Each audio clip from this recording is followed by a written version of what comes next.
We are back in this thing of ours, the podcast, that is. And this is Good Earners reviewing The Sopranos. And here on Good Earners, we like to talk about family, finesse, and finances and feelings in the world of Tony Soprano. Bring you a new perspective, a fly perspective, and a black perspective. Of course, I'm not alone.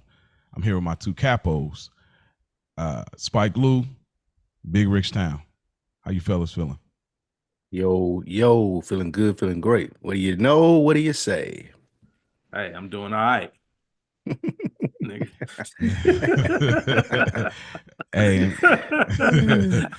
what the fuck is that? Right. And we know that, you know, y'all we had a hiatus for the, you know, the holidays, and we know that y'all come back every episode because we're giving you that coffee with the chicory. So, you know, and it's just good to know that we're not crackheaded animals. So, you know, y'all here again. Those crackhead animals. For another episode, man. So it's good to be back. Of course, we're moving closer and closer to the end of the series, and we got something special for y'all coming up. It's going to be on air. So, you know, if the commitment is lost, that ain't on us. But we'll get to that point. Before we get there, we got to go through our emails. He said it's a joke. It's a joke. Right, exactly. That'd be crazy. I'll be weak. Man, that's my type of humor right there. Yeah, that day I'm like, all right, cool. Can't be mad at it. But we like to acknowledge the supporters of ours. If y'all want to reach out, goodearnerpod@gmail.com, or y'all can DM us on Instagram, goodearnerpod_Sopranos. Our first comment we got is from our YouTube episode, season 2, episode 9, From Where to Eternity. Black Johnny 9570. I love the way y'all go scene to scene when reviewing the episode. It's time consuming, but sometimes other reviews miss the small things. Thank you, Johnny. Yeah, man, Black Johnny. Excuse me, Black Johnny. Shout out to Black Johnny, man. Yeah, that was definitely intentional. Me and Spike talked about that in the initial. How do we want to go about it? And I was just like, we should probably do scene for scene, because we're never. You got to understand, you're never going to go back and do it again. So you might as well do your due diligence. So shout out to you. Another comment from Black Johnny on our season 6. Episode 5, Mr. and Mrs. John Sacrimony request. He says, you want it one way, but it's the other way. Yo, wire quote early. Shout out to Marlo. The crying emoji. Yeah. Maybe he's referring to Johnny Sack. Hey, man, you wanted to be one way. Yeah. Hey, man, that's one of the most simple. That's what's so beautiful about The Wire. The quotes are so simple. But when you say them, you automatically look at the scene of when it's being said. It takes you back. It's not just a quote, it's a whole experience. You know what I mean? And that's so much more. Like, my name is such a simple quote. But for that character in that moment, like, it was one of the best TV scenes of all time. Like, you know what I mean? Like, the thing about the old days, the old days. Like, that's so simple. But when you think about what's going on in that scene, it makes it iconic, man. Don't get me started, man. But he ready. Yeah, man. He ready for real, man. Like, it's so it's because it's not, man. That shit is so simple to write on paper. It's not some Aaron Sorkin type West Wing type of commentary going on. It's just real. It's real live shit. Yeah, and it's real simple. Deserve got nothing to do with it. One day we got to maybe got to figure out how to do a versus Soprano quotes versus the Wire quotes. Come on, man. Wire smoking that. I say it ain't even close. I ain't gonna say smoking. I ain't gonna say it ain't close. It ain't close to me, in my opinion, because I relate more to the story of The Wire. I enjoy the Sopranos story, but I can understand the Wire story more. Is it because those quotes really hit? It's like, fair enough. How my head look, Mike? Beautiful girl. Look good, girl. Another comment from Black Johnny on our season 4, episode 3, Christopher. Yeah, Patsy head jerking after Tony smacked him was one of the best scenes. That was definitely the scene. I definitely recall. Like, it's the funniest low key. Like, when Tony smacked Patsy, he stiffened up real quick. Like, bruh, that was so funny, bro. That's one of them. He didn't know that was coming.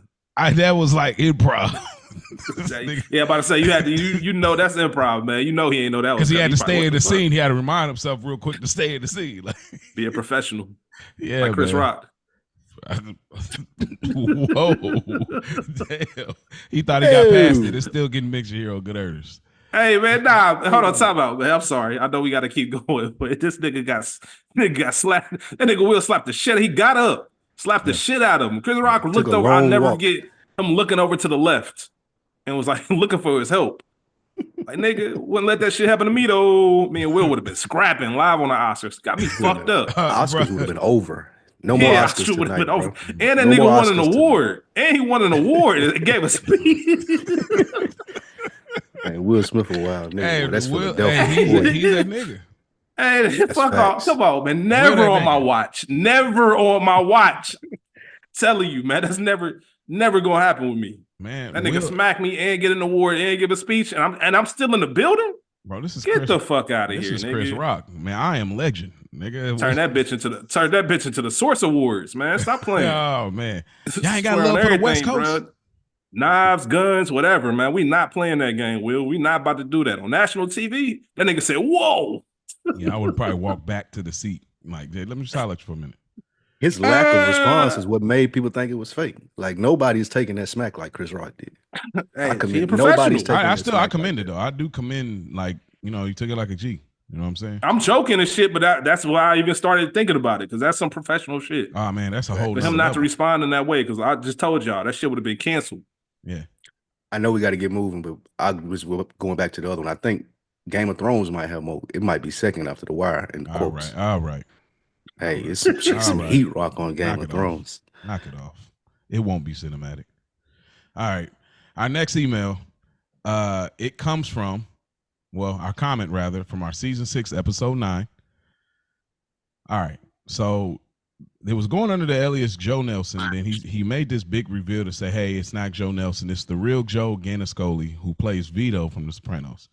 So I was pretty much like, all right, going off my two capos here. And they both was like, man, he's basically full of shit. This person, it's a bit, it's a joke, it's continuing, it's a joke. And we alluded to it at the last episode. So he ended up changing his actual profile picture and name. And I was like, hey, look, all right, man, the bit is up. The commitment to the commitment to the bit is too far. All right, bro, we got it, you know. And so so the comment he left was, just invite me down to the studio and I will show my face and incredibly white teeth. We can do a special Patreon episode. I have recently purchased the skeleton of the actor who plays Johnny Cakes, so I have someone to hang out with for Thanksgiving. I only want to purchase the penis bone, but they made me buy the whole thing. I'll bring him down, and me and Johnny Cakes can recreate some of the famous scenes. Happy Thanksgiving. No, thank you. Y'all hear why? Y'all see why I thought that shit was fake, right? Oh, absolutely. It's pointed on thick. You said thought as in past tense, like you don't know more. I still don't believe it. Oh yeah, I'm still under. I don't know, man. Well, look, here's what I did, y'all. So, listeners, listen up. I reached out to his page, Joe Ganascoli. I asked him, is this you or is this somebody else playing as you? He said it's always been him. So I was like, okay. So we had conversations back and forth. He said that he would come on to our show. So in a few weeks, he's agreed to come on to our show. If he doesn't come on to our show, it's a flub and it'll be addressed. Yeah, it's a joke and it'll be addressed on air. But based on me reaching out and him getting back, it seems like it's him. So we'll see. You know why I think it's him? Why? Because Mo reached out. Nah, for real. Like there's no, me and Spike would have read that shit, kept that shit. We wouldn't even thought to even confirm if that was him. Thanks. Like the fact that you did it makes me think it's gonna happen, because that's the same way you reached out to me and Spike. Like, you know what I mean? Like you just have that way. You just have a certain, you know what? I got it. I just be having to know. I just gotta know. You know what I mean? I don't like to leave nothing on the table with my thoughts. Like I was like, okay, let me just be very sure before I move forward. You know, that's so. Like I said, I commend you, man, for real. Like I'm dead serious, because it's just crazy how people's mindset and how they go about things are different. Because I just ain't got that in me, at least not for, in this scenario. Yeah, because I clearly thought he was joking. I mean, whoever it was, I thought it was a joke. If he gave clues as to it was really him, then I'd have been like, all right, then let me see if I can. But I thought I could have sworn, and I won't be shocked if it is a joke. But I do think it is him after all this. Yeah. We got questions too, man. I'm looking forward to it. Oh yeah. Well, so Joe Ganascoli, if you're listening, and you know we're back, obviously. Hey, our listeners have you heard it here first. So, you know, we're expecting that commitment in a few weeks. I had a later set date, and pretty much he was like, that's like, wow, that far out. You know what I mean? So I was like, okay, we'll make the adjustment because it seemed like you wanted to get active sooner. So, I suggested that too. Yeah, you did. It was funny. You said it right before. Yeah. You said it right before, and then he was like, "Yeah," and I said, "Okay, here's where we'll line it up." So I don't want to spoil anything. Yeah, man. Don't leave while you hot. That's how May screwed up. Come on, you know man. I mean? Yeah, strike while the iron hot. Now that's a fact. So Joe Ganascoli, we're gonna have a sit down, and you're gonna get a different style of conversation. Obviously, you listen to the show, so it's not gonna be a typical sit down as you've had on other shows. So just go ahead, get yourself prepared. Spike funny as fuck, bro. Like he still don't believe it. It's Spike funny as fuck. See, I'm letting it rock. See, but look, Spike, you've had Dame Dash on. Y'all have had Dame Dash on your show. Yes. Mm-hmm. That's Dame Dash. Mm-hmm. I'm just saying that's Dame Dash. Right. So you don't. I'm not saying that we can't do it. I'm not saying that. I just don't believe this guy. That's all. I'm like, I'm sure if we put the resources towards getting him on here, we could do it. Okay. I'm not knocking us at all. Yeah. I'm knocking this. And I'll say this too. Yeah. I'll say this, and we'll move on to our last comment from YouTube and get into the episode. If it does turn out to be a fluke, a fake, or somebody else is running the page, or for whatever, however it is, then I'm not gonna be let down. It is what it is. We're just gonna keep pushing. Yeah, it's like, so I just want to put that out there. But I do believe that it's the person based on some research and some things. I believe it is who it is, but we will see in a few weeks. So yeah, keep it pushing. If it ain't, we'll be excited if it is. Yep. That's the best way to put it. All right. And lastly, from our 40-degree day. Boy. Nobody remembers. It's even cold out here. It's even cold out here. UNC, you ain't even get the quote, Mo. You get up to 50 degrees. Niggas want to barbecue. 30 degrees is freezing. Niggas remember that. Mm-hmm. 40 degrees, nobody give a fuck about a 40-degree day. Mm-hmm. My bad. This is why y'all had to lead. I'm super like that's why y'all got to lead. One of y'all had to be the A mic on that because I ain't. Oh, I would gladly. Yeah, I would gladly. I'd be over here comes. Like 5-hour episodes, y'all. 5 hours. Say we have to carve out some time. You'll probably be like 3 hours. Like, all right, bro, we got to figure out how to condense this because we're doing 3.5 hour episodes on season that'd be 1. crazy. That'd be crazy. Yeah, we don't need everything, clips, all of that for those shows.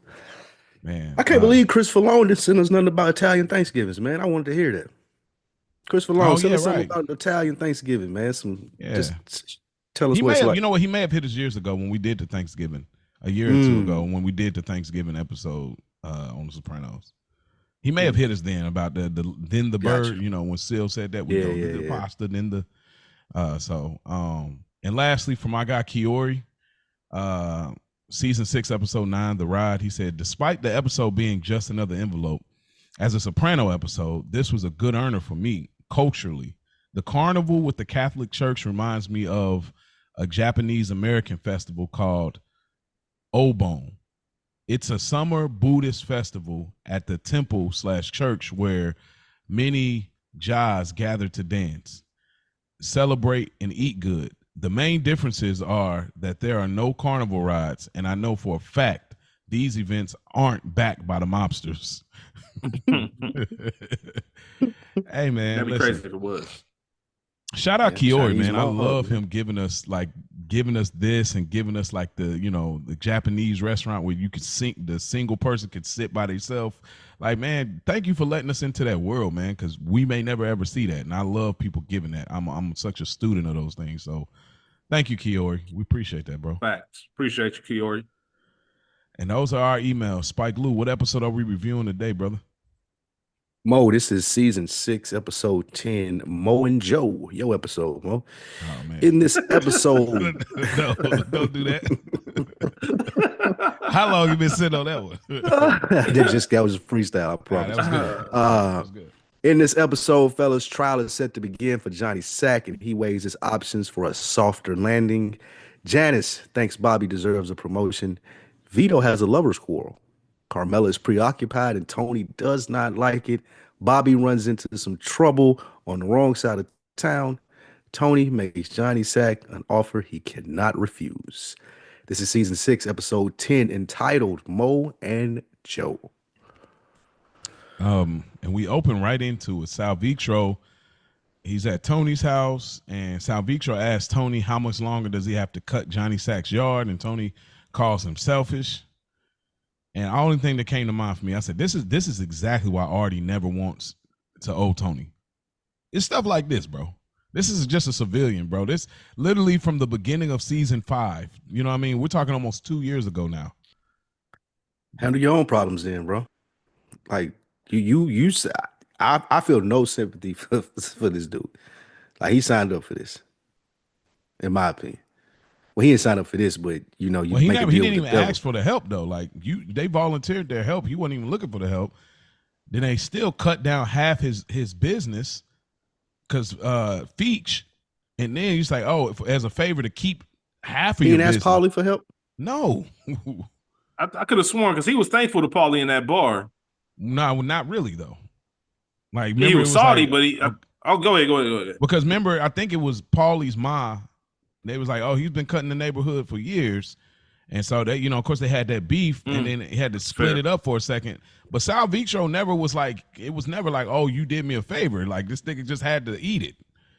Yeah, like that's why I was like, that nigga arm was up here on some that shit, like on some waving hot shit, some Weekend at Bernie shit. So I think he gladly, like, I think the fact that he accepted the help, he could have been like, nah, and just kind of try to thug it out with Feach. Can't say no to these guys. Artie's a friend. You can't say no to these guys. You know that. Yeah, no, you're right. I mean, you're right. But that's the thing, though. They're going to make you say yes. Like, you can say no, but they're going to make your life difficult to the point where you got to cave in. So, yeah, he was fucked either way. You are right. So, I get Spike. I know you know, no sympathy, but I mean, he took it like a G. He was still cutting the yard quietly. You know what I mean? I think at this moment, it's like, okay, bro, nigga in jail. Like, come on, bro. Like the grass, but I'm saying the grass still got to get cut just because he's in jail. What is that? Bro, he's doing it for free. He's been doing this for 2.5 years straight. It's advertising. Your other arm could have been broken. Go put your card in the neighbor. Yeah, go put your card in the neighbor's mailbox. This nigga's wild. Like, you see how big this dude yard is? Calling it advertisement. Yeah. Oh, who does your yard? My guy Sal. When we come out of you are hilarious, bro. hey, Mo, remember in Bad Boys? Remember what the nigga captain told him? You don't like your job? Quit. It's crazy. Yeah. That is crazy. But yeah, Tony's yeah, go ahead. Just not to harp on it too much. This is one free house to be able to. I'm sure he's gotten his full route back since Feach gone too. Like you could have lost all of that shit. Like Feach was gonna take everything. You wouldn't even have a house. And now you mad because you got to cut one free yard? Suck it up, nigga. Pause. Fair enough. That's fair. That's fair. When you put it that way. Yo, that might have been. Nah, that still ain't got nothing on the one you said. Nah, hold on, man. The way you said. There's argument for that. We can keep moving, bro. I don't know. We keep moving, but it's up there though. But he yeah, it's bad. It was bad. Oh shit! Nah, if there was ever an episode. Never mind. Keep going.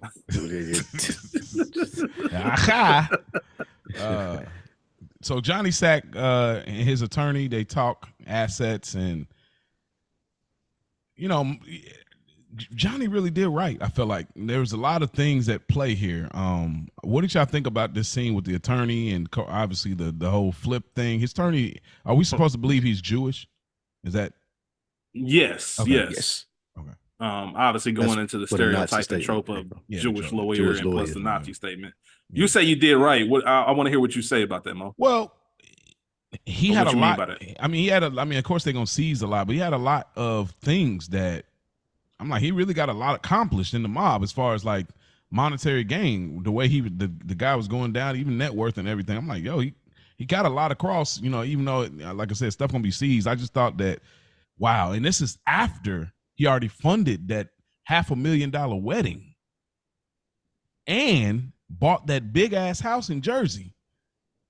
You know what I mean? I'm like, yo, Johnny Sack got a bag for real, for real. So I just thought it was an interesting thing. I said, yo, Johnny Sack really got to it, man. You know? Yeah, no doubt, man. And yeah. it makes sense because they have to, right? A lot of their money, you know, you can't just go out there and flash. You got to wash it somehow. So probably got to invest in a lot of different ways. And obviously, I'm sure cash is laying around or hidden somewhere as well. The only issue is that's probably running low. He knows that's not going to be able to keep Jenny, you know, taken care of while he's gone for however long he's going to be gone. But yeah, as far as his attorney talking about flipping and all that stuff, man, bro, we had this conversation. Stop talking. Stop playing with me. And you know that's not going to happen. Johnny Sack says a line in here too that I think is a nod to Eugene. He says, he's like, "You're trying to get me so depressed that I hang myself." I definitely feel like that was just like an intentional line. You know, obviously Eugene and everything. So just to add a little context, Fat Tony Anthony Salerno, he's known for wearing a woolen hat and smoking cigars. He was the right-hand man of the American Mafia founder, Charlie Luciano. In the 80s, he accumulated so much wealth by opening, of course, like we said, other things, but it said he was worth near 600 million. Sheesh. He was the first Italian that I've seen on the list. So I guess to give you context of how much money they actually be having. I believe that. I believe that too. That's why the Chasing It episode is interesting. Frank Lucas says a lot on here, about Tony. It may land better though when you think about it because it. Well, it says a lot about Tony when Hesh. Yeah. I think Hesh is talking to his girl. Yeah. And asking, you know, saying how much they think he thinks Tony's worth based on all his shit he got going on. We'll get there when we get there, but it's just interesting now that you say something like that. Because let me ask this: is Chasing It after Stage 5? Yes. Okay, so I think that pretty sure. I think that context matters too. You know what I mean? Yeah, no doubt. Okay, I'll double check that, but I'm pretty sure it is after Stage 5. Yeah, you know I'm gonna get. You know what I'm getting at, Spike? No, say that again. So Chasing It, we know what Chasing It is. That episode with Tony where he like kind of feels like he broke character a little bit, the gambling and stuff. I mean, I'm not spoiling anything like that, but the Stage 5 episode, I'm not gonna go any further to spoil anything for nobody that hasn't seen it. But the Stage 5, you know what that's referring to? Not off the top of my head. Okay, never mind then. I'm with you. Okay, so did it come before? Was you able to No, see it was after. It was 2 episodes after Stage 5. Chasing It was after Stage 5?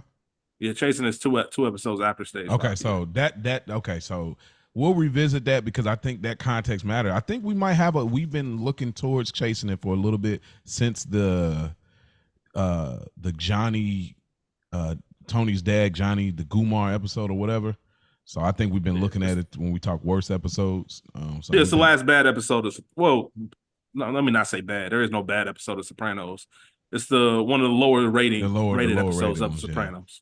Yeah, there's no such thing as a bad episode. It might be more enjoyable. I think we're gonna be surprised this time around.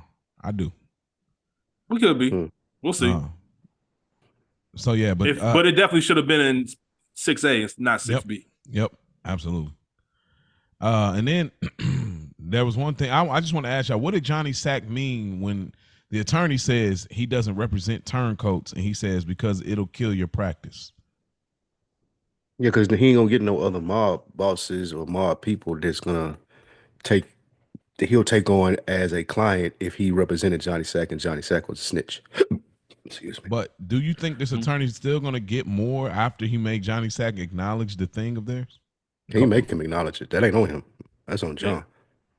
And yes, John took he's that going to hit. get more clients because there's more niggas is willing to do what Johnny did than go to trial. It's just like in the drug game. Like all the dope boys know the same lawyer.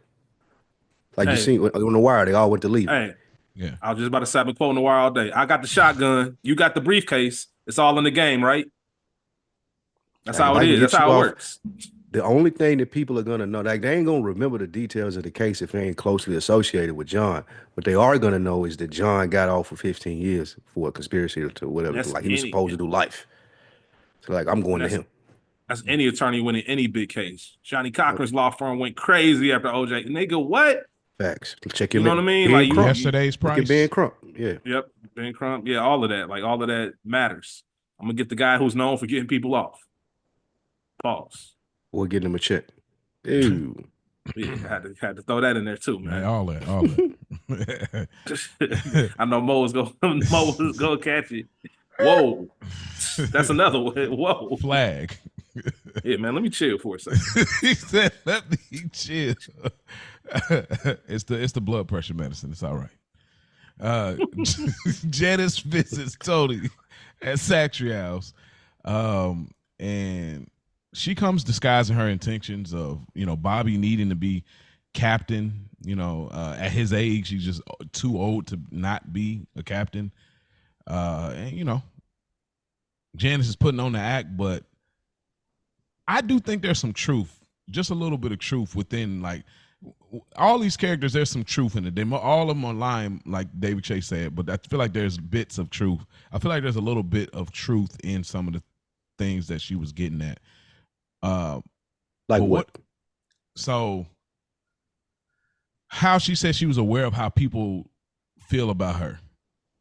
Like how she could be overbearing, she can be annoying. I think she knows, like, okay, she knows she does these things and it does get to people. Like, it's more of a surprise when you don't know the things that get under people's skin that you do. So her being aware of that, I thought that was, but I did love how Tony smirked because he letting her cook herself, kind of like, yeah, keep going. Yeah, keep going. Did you peep what Tony was reading? What was he reading? This nigga was looking at a nudie magazine in the back of the pork store, like just chilling. Like that's like it damn near looked like he was reading an article. He was reading like a Playboy type magazine, like a hustler type magazine. And that's why he said you don't knock. You know what that is? That's this is Tony practicing his last bit of restraint. That I didn't even catch that. Magazines and stuff. Yep. Versus having a guma. That's a good point. Because see, you pointed that out. Melfi mentioned it later. Yeah. Man, I didn't even think of it that way, but that is it. Yeah. That was sitting in the back of the store looking at the Naked magazine is insane. Well, that all it is the same version of like, now people strolling porn on Twitter or something. That's it. Yeah. Same thing now. You just in the back of the store looking through your phone at cheeks. Like it's the same thing now. It's just wild to see a magazine, but we're doing the same thing with a phone. That's funny. Yeah. That's funny. Man, the 1900s. But anything else y'all want to add to this scene with the Janice and Tony interaction? That's something about like Janice has a point, but it's something about Janice where it's just like, man, get out of here with that. Mm-hmm. And Tony knows it too. Like he knows she has a point, but it's just, I don't know. It just always seems disingenuous. Mm-hmm. I think that partly becomes to me because she don't have any tact really when it comes to shit like this. Like it's too brash. Like even coming in there, like you should have forgot all about the pork loin. Like don't even ask me about like, yeah, I gave it to Carmelo. You don't pay for shit. You've been getting free meat here for however long. Like, nah, I wanted that to go to my house. Yeah. So like even coming in leading with that and then looking for sympathy, it just shows how like brash she is and why she don't really kind of get what she want in that type of way. And why Tony look at her that way. Like, cause Tony a very tactful guy. Yeah. So. Yeah. But he is too hard on Bobby. I don't want to knock that and say like she was spitting some bars. Like, and they showed throughout this episode, like he is kind of hard on Bobby. But it's crazy. It's like I don't know if we ever get to the source why, because he's been doing that. I just think he don't respect him. Like you, like what the other guy said. Like you used to drive for Junior. Like who are you? A babysitter, bro? Okay, so so he still looks at him from that place. And even when he do shit to help them, like when we talking about him coming to save them in the woods and and the Pine Barrens, he joking on them Pine Barrens, and even later on in this episode, getting robbed, and I still got my envelope. Most of these niggas in here, they wouldn't even have their envelope. I made sure I got it. Then he playing that off as a. Then Tony look at that like, oh, it's just a ploy. Oh man. So well, yeah, look, you know he what? hard on him. You know, as much as we know Tony's psychotic, Tony gets it right. We talked about the ride with Christopher, and y'all blew my mind in the sense of I never looked at it like how we talked about it. And the way we talked about it, as far as like, I thought it was a sentimental thing, but it wasn't a sentimental thing. And it changed my mind. Tony was right the whole time in how he felt about Bobby and why he didn't make him captain up until this point. Because once we get to where we get to, this is exactly why. You make this is the simplest mistake that could have been changed. Like I wouldn't have been shot, you know what I mean? And then, you know, obviously a later scene in the series. So it's like this is Tony was right the whole time. Like you want to do it, get your wife under control. You can't even manage your wife. So why would I have you managing a crew? Tony had it right the whole time. And then we'll see later in this episode. Like let me push back a little bit and just ask you a question, just to look at it from the other side. Okay. Had Tony been more open to making sure, because remember, Tony, any head of any company, whether you're the head coach or something, whether you're the CEO, the boss, your job, you coach your coaches, right? Like that's my responsibility. I want to make sure you're the best version of yourself so everything can run smoothly. If Tony really respected Bobby the way he should have, maybe that's a conversation they have over dinner or over cigars or over something like, hey, now that you got this, and it's a little step. We've seen Tony do this in passing all the time. Mm-hmm. Hey, you're headed over here. Watch out for this or take care of that. He could have said, like, when you go pick this up, make sure you do it between these hours. Like Paulie told us later. Yeah. Cops don't even go over there no more. That's something Tony should know and let him know, hey, just to be careful. Because like Bobby said, when we get to the scene, you know who I am? No, these niggas don't know who you are. They don't give a fuck about none of that, bruh. It's robbing season. You a lick. That's who you are. So he needs, like, if you really take somebody under your wing, that's the stuff that you teach them. Like there's certain life lessons that people just learn just because I want you to have this knowledge so it don't get you caught up later, especially in the line of work that we do. And I wonder if Tony maybe had more respect for him. Bobby's out of that situation instead of being the laughingstock. And maybe Bobby can look his things on a swivel. I think you nailed it. I think here's what happened.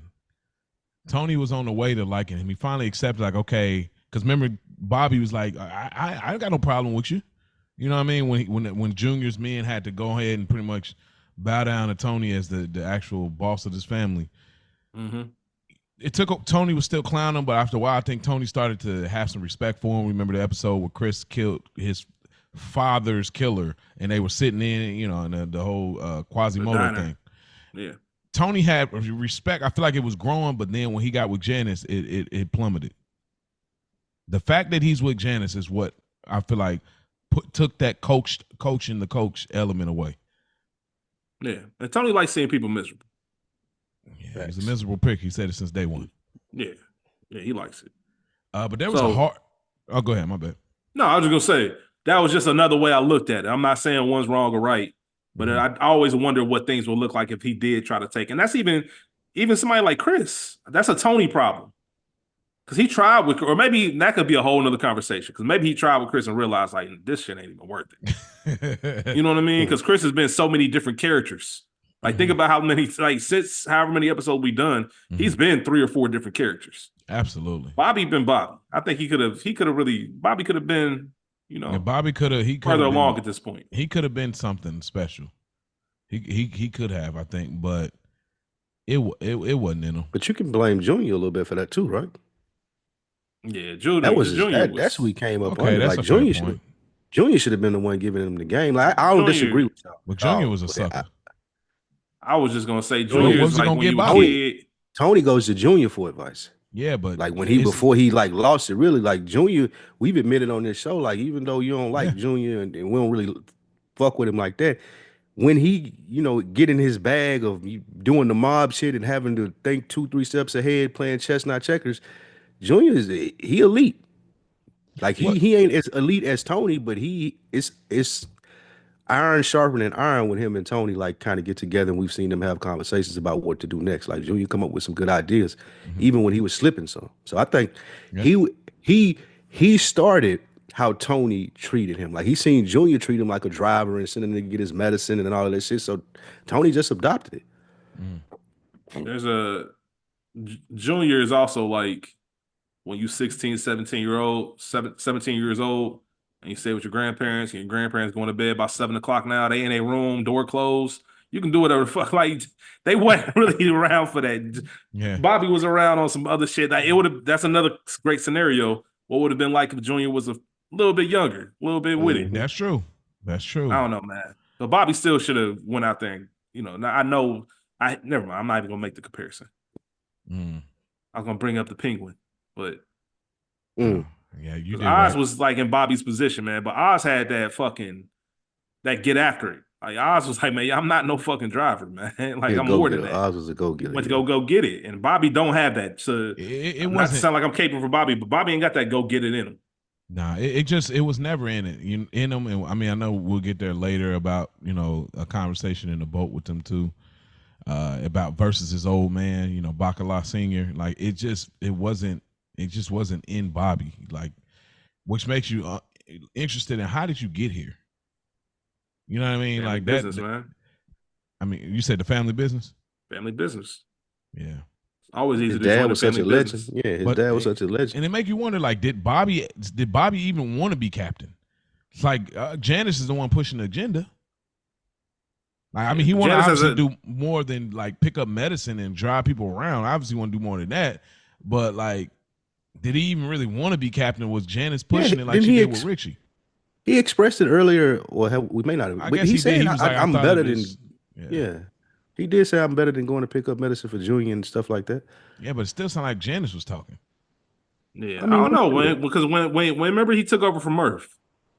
Yeah, and I think that's the moment when he said, "Man, should have happened already." If you ask me. Yeah, he did say that. I don't know, yeah. but we know Janice has that in her too because she did the same thing with Richie. Exactly, it should have been you. Wow, it's in the middle of sex. It's, man, savage. Then play dumb, bro. Don't kink shame. You do that. I might have said it then, but like you do that to me, I'm about to go crazy. Yeah, it should have been me. We don't kink shame here at Good Earners. No, do what y'all do. Like you do that, all right, cool. Do what y'all do. Sure, he already got the gun out and everything. Like getting Speaking of kink shaming, Mo and Joe coming up.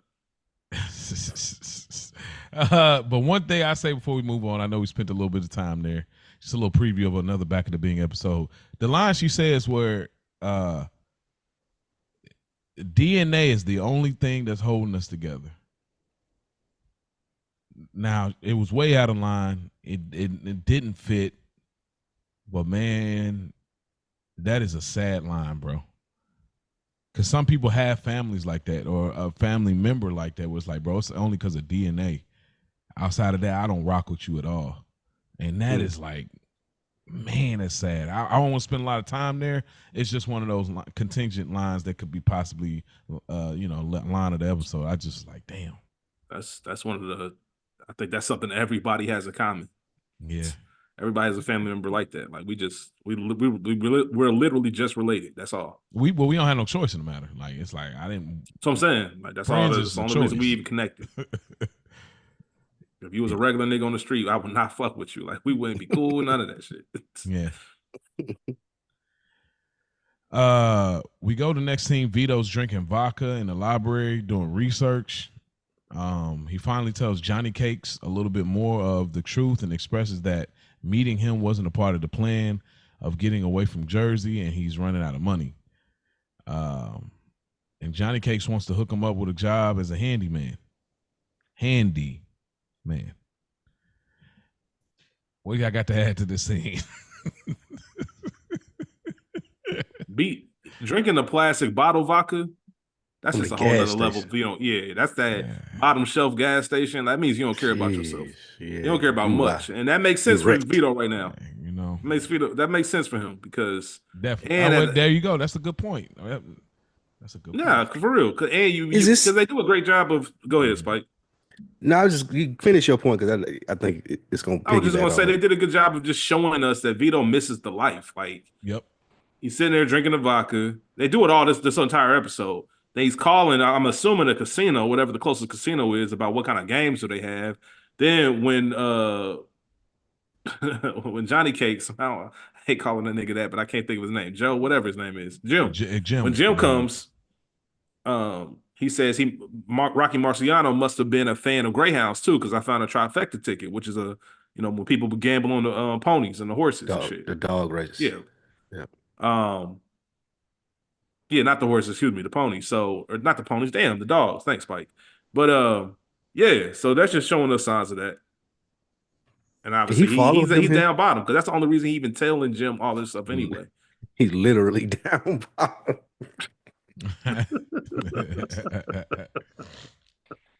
Oh man. Did Jim follow him here? Like Jim ain't why Jim ain't at the diner? That's what I thought. Okay, that's a good question. Like he was skeptical of him, I guess, because he found a ticket. He also came in like he was looking for him. He didn't come in like it was he just had a been following random. him. This Like is a I bumped Saturday. into This you. is a Saturday. I'm gonna assume this is just a Saturday. at Like, the Shit, library. that's when the diner should probably be jumping. no, Right, okay, they you're ought to right. be Maybe cracking. it's another day. Like he working the shift. You don't own. I the feel like diner. this is a weekday. I feel like this in the middle of the week. He maybe have an off day. Vito told me he's doing something else, maybe. But this nigga sitting in the library drawing ladders and looking at motorcycle books. Like, is this what depression? Is this what they telling us depression looks like for somebody like Vito? Is that how y'all took it? He's depressed. He's looking. So He's looking definitely at, depressed. Yeah. I just feel like he would have got as much as they showed us of a good earner that Vito was. I feel like he would have got some motion going up there, even up there. You know what, Mo? To your point, Jim has to be off work because Spike, you brought up a good point about Vito being depressed. If Vito was depressed, obviously depression looks different for everyone. I like to think that he would stay at Jim's because we find out this episode they're together. Like as far as like their living arrangement. So you would think he would stay there and just kind of, if he knew Jim was going to be at work, I'm just about to hang around here, be in my feelings, or feel what I need to feel and kind of take it from there. But I think he had to get out of the house to make it seem to Jim like he's doing something. He got something. That's why he's here. Okay, that makes more sense. Like, well, what? Otherwise, he would have just stayed at the crib. Like, you know what I mean? I'm not leaving today. Jim does some things that make you, outside of his sexuality, but he does some things that make you think like, okay, this is probably why it didn't work when you were married. Because there's some strong insecurities. Like obviously he followed Vito. He may have called off and everything. Because if Vito's going out and you're suspecting that he's not an author and you're following him to the library, and what are they in New Hampshire? Mm-hmm. You know, yeah. So you think Jim, you think that's crazy? Or how would you handle that? Well, I do think it's crazy. It's like the emotional investment is like, that's his boyfriend. Yeah, we just talked about taking the next step. Like, think about it from that perspective, Mo. Think about you just getting to know someone, and y'all getting serious, and you talking about this, and then you realize like the person I'm really planning things in my life with this person, and I'm finding out that you ain't even who you think you are. Who is this stranger that I'm about to let in my house? Like I don't think Jim crazy for that. Like, well, just to be sure, before he dove on him, I think he was like, let me be sure before I trip on this man. Well, here's what tripped me out though. It's a toxic relationship because y'all was literally scrapping. You know what I mean? Like y'all literally was scrapping. He's about to hit you with the. Well, I ain't gonna say that line. That was about to be a crazy line. But he was about to hit you with the weapon, and like before he was ready to be comfortable, and he'd been hiding so long. We get that line at the diner, and they touch hands or whatever, and then they have the Brokeback Mountain scene. I guess it just seems like in that type of lifestyle that you're living, that type of orientation, it feels like, I mean, I guess it tracks. Never mind. It tracks. Spark, what were you going to say? Never mind. Just off that response, never mind. Never mind, bro. We keep it pushing. Yeah, I have to. But hey, but don't my brother identifies the same way, so that's why. Yeah. But anyway, it's interesting though that, like what you're saying though, and they have this conversation outside. I feel like Vito would have just kept it real with him. Like you still get the same result. Like if Vito had been like, man, look, I got found out in Jersey. This is what happened. Like, what?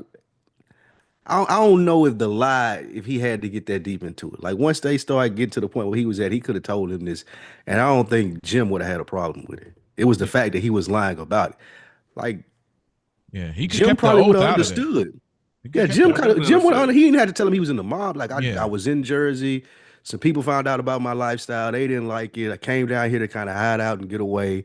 My wife and kids are there. You know, I'm trying to clear my head. Like, I feel like that would have played over a lot yep. smoother Me than too. trying to lie and going through the depression shit. Yeah, yeah. I So, agree. But I do I think think it it was. was. Oh, go ahead. Go My ahead. bad. No, You no, go no, ahead. no, no. Go ahead.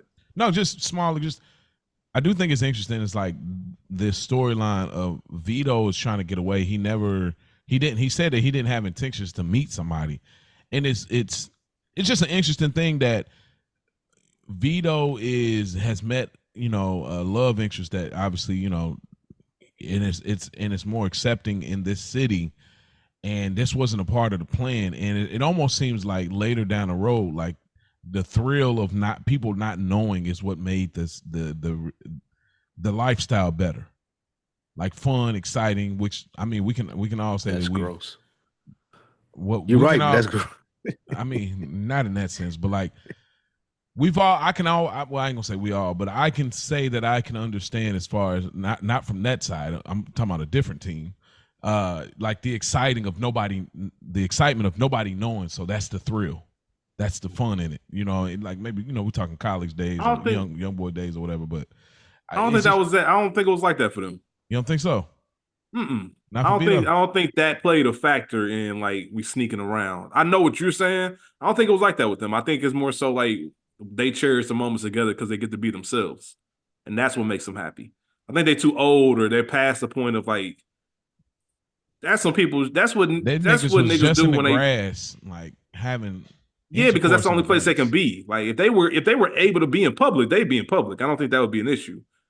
Like they get to carve out their own piece of world where they exist and they're seen and all that stuff. I think that's how they look at it. I don't think they look at it from a sense of we sneaking around because I don't think they're. No, I'm talking about They, Vito. I'm talking about Vito. I'm talking about everything about the thrill of the mob, including oh, this I'm lifestyle, about the how he was mob. sneaking around. It felt better being a gay man and being able to sneak around. That thrill, like New Hampshire, where he's at, it seems like nothing is thrilling about this city. But Hold on, going, you think he liked the thrill of possibly getting caught at the gay club? yeah, I think so. Mm. Not the Could be thrill on of getting something. caught, but the thrill of nobody knows, and I can still go back and bust Now, balls with the rest of okay. these guys. I Well, think, I definitely misunderstood what you're saying. That I can see that. I can see that lining up. which what I feel like drew him. Yeah, but yeah, well, I'll deal with that a little bit more. That's more so not these two guys, not them together. No, not at all. We go to our next scene. They surprised Jenny Sack on her 50th birthday. I thought this was adorable. This is low key nasty. Yeah, this is Okay. disgusting. Given what we know later on in the episode, Yeah, this shit nasty. this is disgusting. Okay, but And y'all know my husband in jail. Like, don't surprise me first and foremost. Don't pull up to my crib deep. I'm in here chilling, probably going through it. Like, give me a call at least. Hey, we thinking about doing this for your birthday. We're gonna stop by at this time. But to catch me off guard at the crib, my husband in jail. I'm going through it financially. Y'all coming over here in big fur coats and all. Like, man, get the fuck out of here. How y'all get out of my house? They would have never even got in fucking with me. They'd have been out there ringing the doorbell, bro. I don't guess she he in didn't have here. a wig on either. Yeah, like she ain't like, nah, bro. This was another petty move by Carmela Soprano.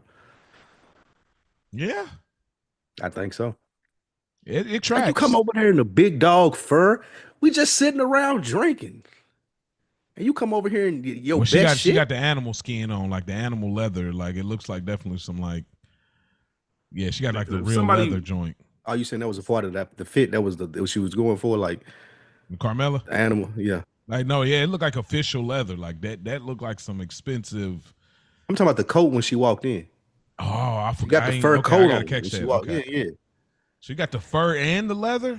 Yeah, that's what I'm saying. She You put right. on this. She put that shit on to She go over to put Jenny's that house and on. sit around. Like, come Nah, on, bro. yeah, You put like if you really my home girl, like they are, like you throw on some whatever, and y'all come Yeah. over and y'all chilling. Like all of them dressed to the roll got that shit on. She got the snakeskin Why pants y'all on, the do? night Y'all are shoes. petty. Yeah, they petty as And hell. y'all know Jenny Sack ain't never gave it up like that. Nah. Y'all know They she put ain't. the best shit on and come over there and sit to her and eat and force feed her cake. Oh, it'll be okay. It's your Like, come birthday. on, man. It's your birthday. Hey, but look, They listen. was wild. Y'all know how it be though. Give me an excuse. Give me an excuse to do something wrong. Well, they said it. Yeah. Now, yeah, I think you make a good point. That tracks. I mean, and then like Carmella being just ignorant to Sal Vitro, like, what's his problem? Like, she has no idea. Like, nigga, I've been. They are. I love like even minor characters like a Sal Vitro. They make you think about, in this world. Like that's just one of the brilliance of David Chase and The Sopranos creation. Is And how minor. it's shot. Yep. My bad. Go ahead. And then he looked mad frustrated too. Oh, Like, bro, he looked like he been slaving. Like bruh. they did just in that brief scene, Mhm. they did a really good job of showing why he don't like doing Johnny Sackhouse. Mhm. Like that nigga looked like he had been working hard out there in the snow, bro. Mhm. It's a year-round gig. Yeah. But Carmella was observing Angie talking business over the phone, and imagine seeing Angie selling sausage samples. And then going from that, seeing her, Carmella physically seeing her, to seeing her do this, like it must have really rubbed her a certain kind of way. Like, and then Jenny says that her pain isn't any worse than anybody's, and she pans over to Angie, and Angie's husband, obviously Big P, he's Aquaman now, and Johnny's incarcerated. So it seemed like there's a little bit of a correlation there. So yeah, that's all I got to really add to that scene. We get Vito and Johnny Cakes, and Johnny Cakes is reading this book, The Devil in the White City, which The Devil in the White City is divided into 4 parts. The first 3 happening in Chicago between 1890 and 1893, while part 4 of the book takes place in Philadelphia circa 1895. The book interweaves the true tales of Daniel Burnham, the architect behind the 1893 World's Fair, and H.H. Holmes, a serial killer who lured his victims to their deaths in his elaborative constructed murder castle. I'm gonna read a little bit more here, just to give context. Burnham, again, Burnham's the architect. Burnham ran into many challenges when it came to the World's Fair, including a fire, difficulty engineering the building to be safe, and lack of funds for the fair. H.H. Holmes was responsible for multiple murders. His dungeon was equipped with secret rooms, torture chambers, and he even had access to a big furnace to cremate the bodies of his victims. Holmes was known as a charming man who had the ability to seduce his victims. He mainly targeted women in the book. Are we supposed to believe that Johnny Cakes is Holmes? Because the way he started acting, I kind of was like, wait a minute. Did Vito dodge a bullet here, kind of? Oh, you think he was a serial killer? I ain't gonna say serial killer, but there was something, maybe there was something off with him. Like we so focused on Vito and his lies, but what about Johnny Cakes? He's reading that book. It's a movie about H.H. Holmes too. America's first serial killer. You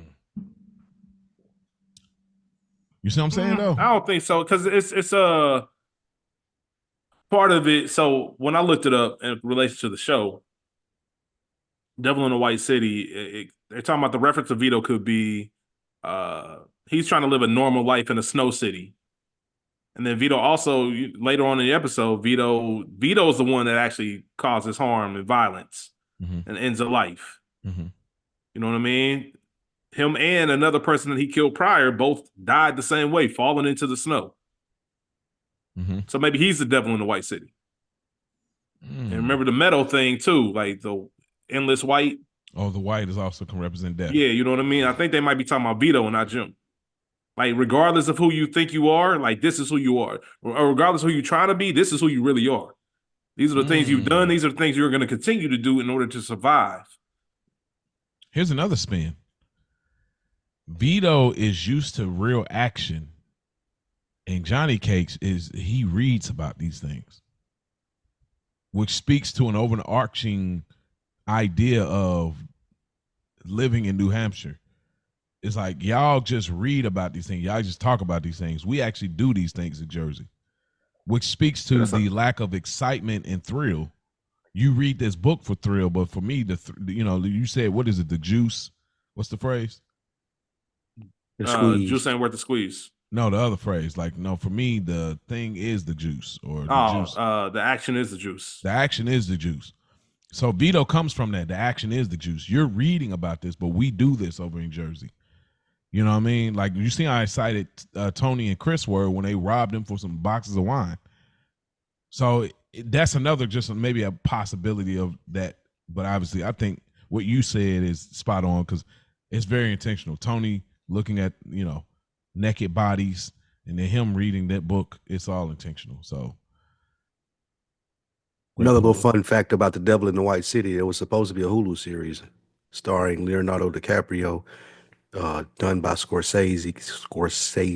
Yeah. Yep. So man, that's crazy. That probably been heat. Hulu scrapped it for some reason. See, but you got to find somebody that's charming. Do you think Leonardo was going to play H.H. Holmes?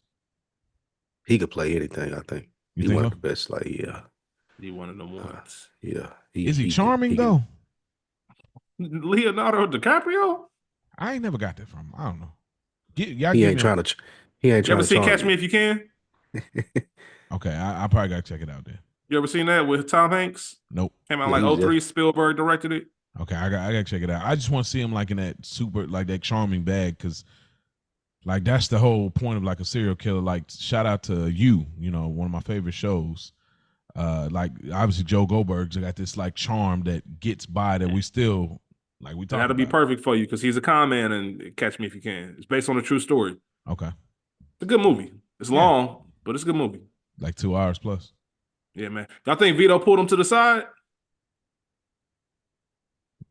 On what? Put him to the side. When Jim tossed him over, you think he pulled him to the side? You be telling women to pull him to the side. I think Vito. He pulled him to the side. I mean, the transition tells us everything we need to know.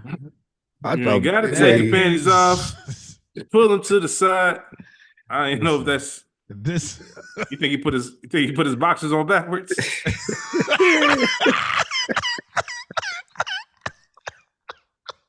Hey, man, I just asking questions. Jeez. Once again, ain't no shame. He cut a hole in them joints. Ain't no shame. I'm just curious. Vito curious too.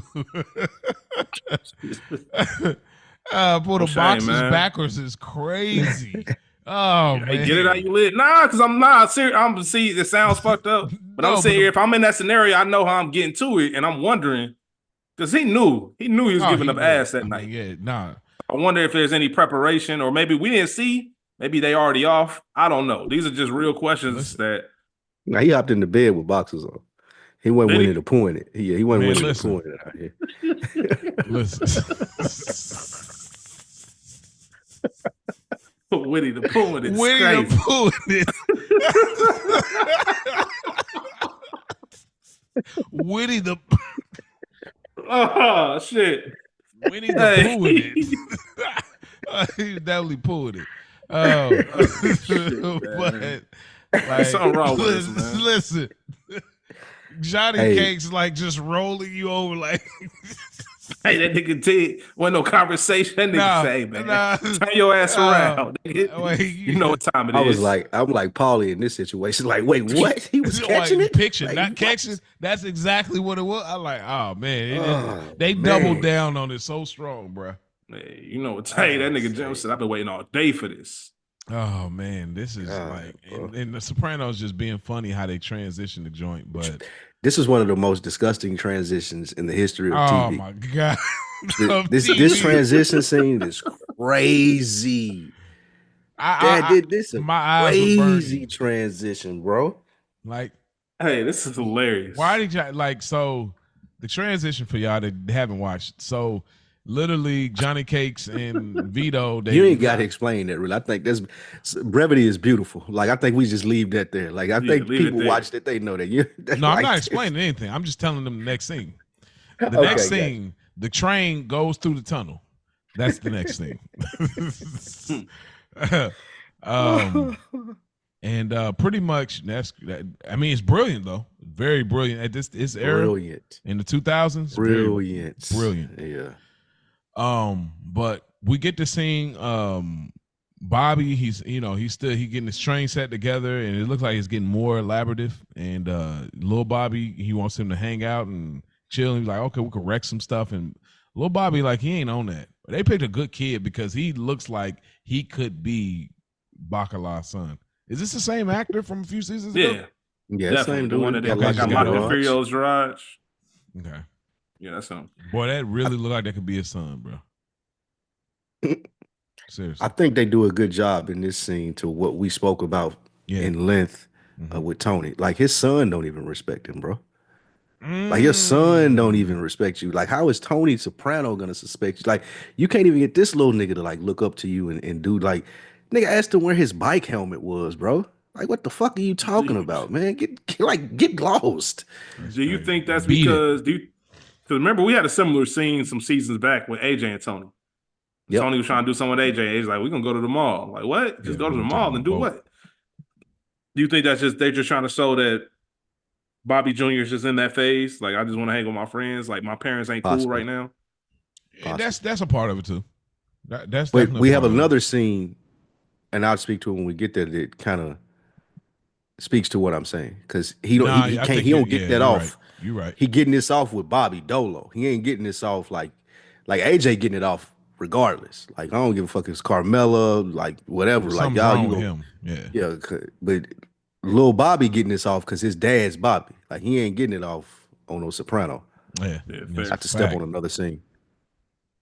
Yeah, I think that does lean to your point of respect. Carmella brings up. We get to the next scene with Tony and Carmella brings up the spec house, and Tony has to oblige. Anything I want to add to this scene right here? Nah. Not other than Carmella's just a hater. She's such a hater, bro. This is some Skylar White. This is some Skylar White shit. This is Skylar White vibes. Skylar White shit right here. Even though she came after, but like I'm moping and like just because you only motivated because of Angie bumping Cyril. Like right, you don't even want this shit for real. And Tony know that. I know you. You don't even want this shit for real. It's just you just like to like. Again, I guess in some ways, Angie Bumpensero got what she got because her husband is out of here. He's Aquaman now. So she got her husband's business. So it's not like she necessarily earned it, but she has managed to manage it and turn a profit. Carmella, I feel like it's not the same. Like you want Tony to do the legwork of funding it, and he got to lean on the inspector and do all this, and then you want your dad to do the build. You don't really want to do anything with it. Like you don't want to get hands-on at all. You just want to have something to call yourself so you can go on your real New Jersey's Housewives of New Jersey's conversation and tell them I built a house. Let's talk about it. That's it. I'm like, bro, it's so whack to me. Like, and I feel Tony because it's like if you really wanted to do this, you would have never let your dad build the shit that way anyway. Where I got to lean on. So like you ain't really like we heard Angie on the phone giving orders, talking to people like, no, we doing it this way. Like she explaining stuff. She in the mix. Carmella, just like what you just said, Mo, like she halfway, like I just want to do it to have something to talk about. And Tony know that. And Tony know like that's gonna take away, even if she ain't doing shit, she gonna act like she doing shit. Mm-hmm. And now I gotta eat sandwiches for fucking dinner. Yeah. Be a housewife, bro. Yeah, homemaker. Come on. That's what you cold at that. You kill that. Yeah. We go to the next thing. Tony comes to Seal about the inspector of the spec house, and Jenny Sack's brother visits. The brother-in-law, he's speaking for Johnny about a racket he has in New Orleans post FEMA, and he wants Tony to get involved and make a profit off of it. But Johnny doesn't want Phil knowing about this. Now, this is an interesting thing. What do y'all think about this? Because we looked at the last episode of The Ride, and Phil didn't want Johnny to know about the racket. And now all of a sudden, Johnny didn't want Phil to know about this. This is personal, not business for John. Okay. You know, that last thing, that was business. And that was, obviously losing respect for John based on him seeing him cry at the wedding. I'm asking you as a friend, because I really don't want to pay. There's too many other people involved with it if I tell Phil. This is something I'm trying to get in and out real quick. I know you the perfect guy to go and talk to these dudes versus sending Phil down there. I think that's how I took it. And maybe there'll be a little bit of trust, because what we don't see is probably that John knows that Phil's mood done changed. He probably a little short with him, a little curt ever since everything that happened. So he probably like, man, I don't know what's going on with this dude. He might even suspect him of making little side deals behind his back. Definitely. Do you think he thought Phil would have charged him more than Tony would have, or do you think he thought Phil would have just ran off, like with the deal? I don't know if he would have ran off. I just don't think he trusts him, and I think he needed this done in a very timely manner. And Phil, no man, fuck him. You know what I mean? I'm gonna ask for a crazy number, or he gonna hit him with what Tony hitting Carmelo. Oh, I couldn't even get. I'm gonna send such and such down there, or whatever, man. What? He just don't respect him. When I say he, I mean Phil don't respect John. I think John knows that. If I want something done, I gotta ask a personal favor. Plus, Tony's a friend.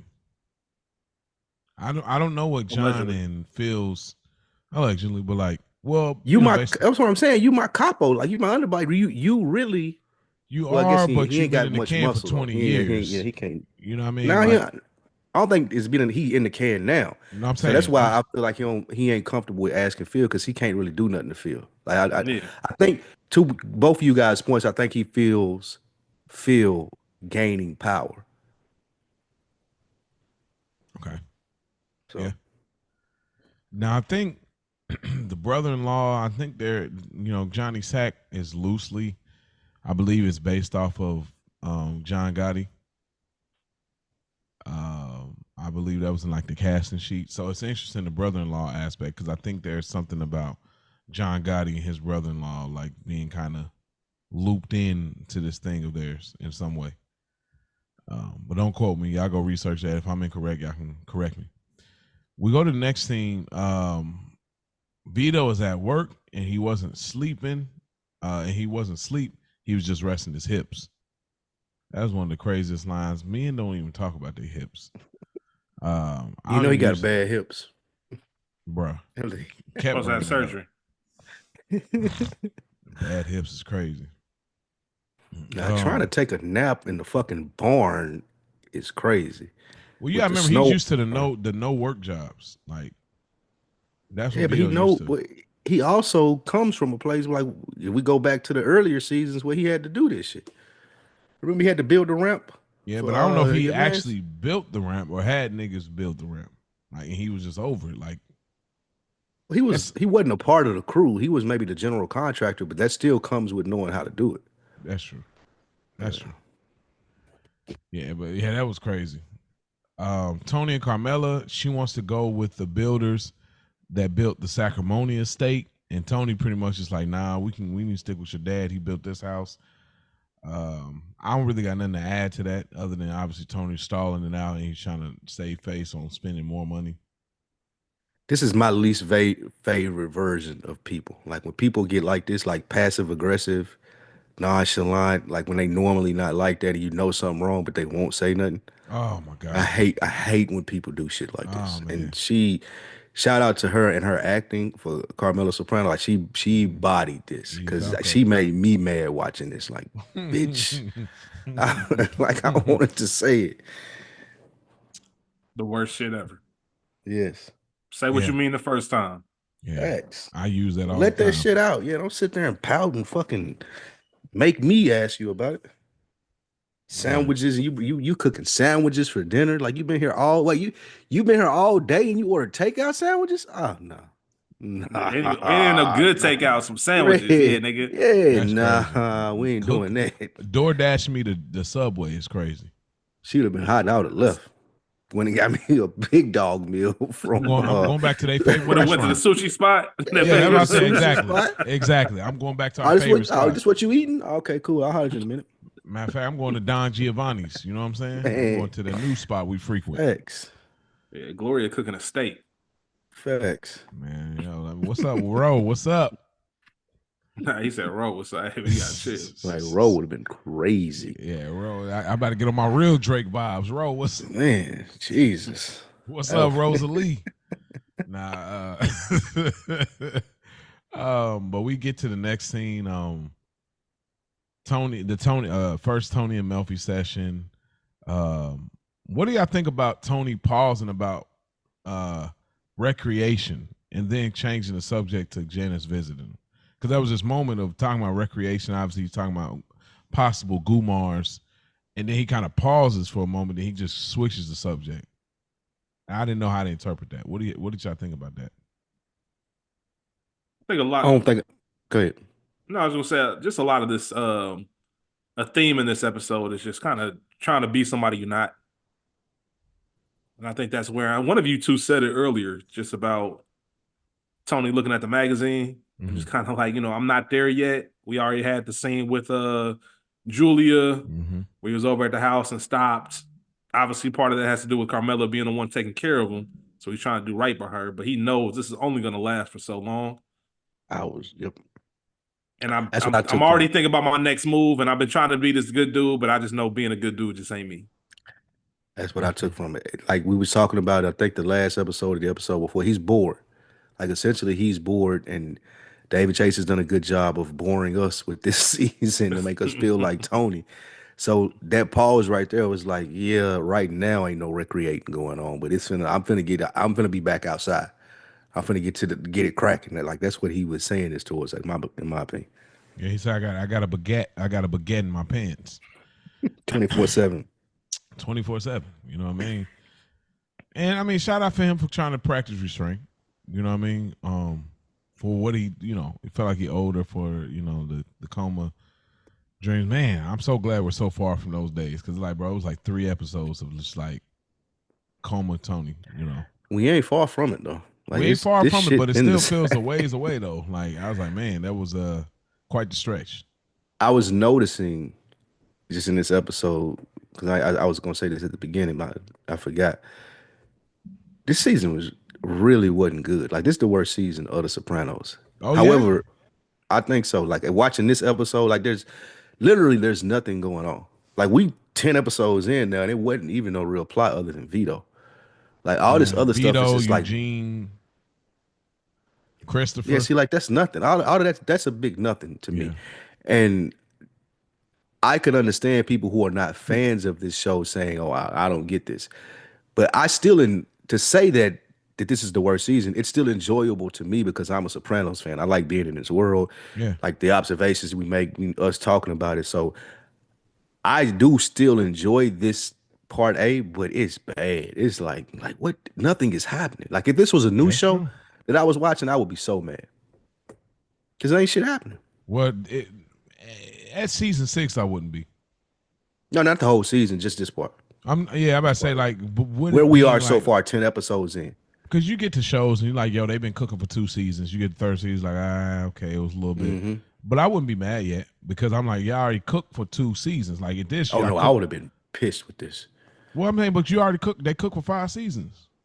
Yeah, they did. Unless you feel like keep cooking. You gotta keep cooking, man. You can't give me my point is you can't give a regular TV show couldn't get away with giving its viewers a whole season of this.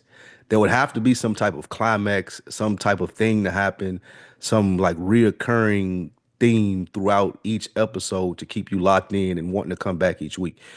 Literally, all 10 of these episodes, the only like cliffhangers, the thing that wants you to keep coming back is like, did you just enjoy The Sopranos? I don't give a fuck about Vito and what happens to him, honestly. And that's the biggest storyline of this season. Let me see. Is it? I mean, Tony got shot the opening episode. I think that goes to Spike's point because that feels like seasons ago. Yeah. Like that was the best episode of the season. Yeah, even though we still in the whole that's true. every day's a gift phase. But yeah, see, I think I said it last week or the week before. I think David Chase probably did this on purpose. Like, I want y'all to be cool with this ending. I want y'all to be ready for it to end as well. Because I think it's easy to look at it 25 years later and forget how big of a show this was. Like, these were walking giants.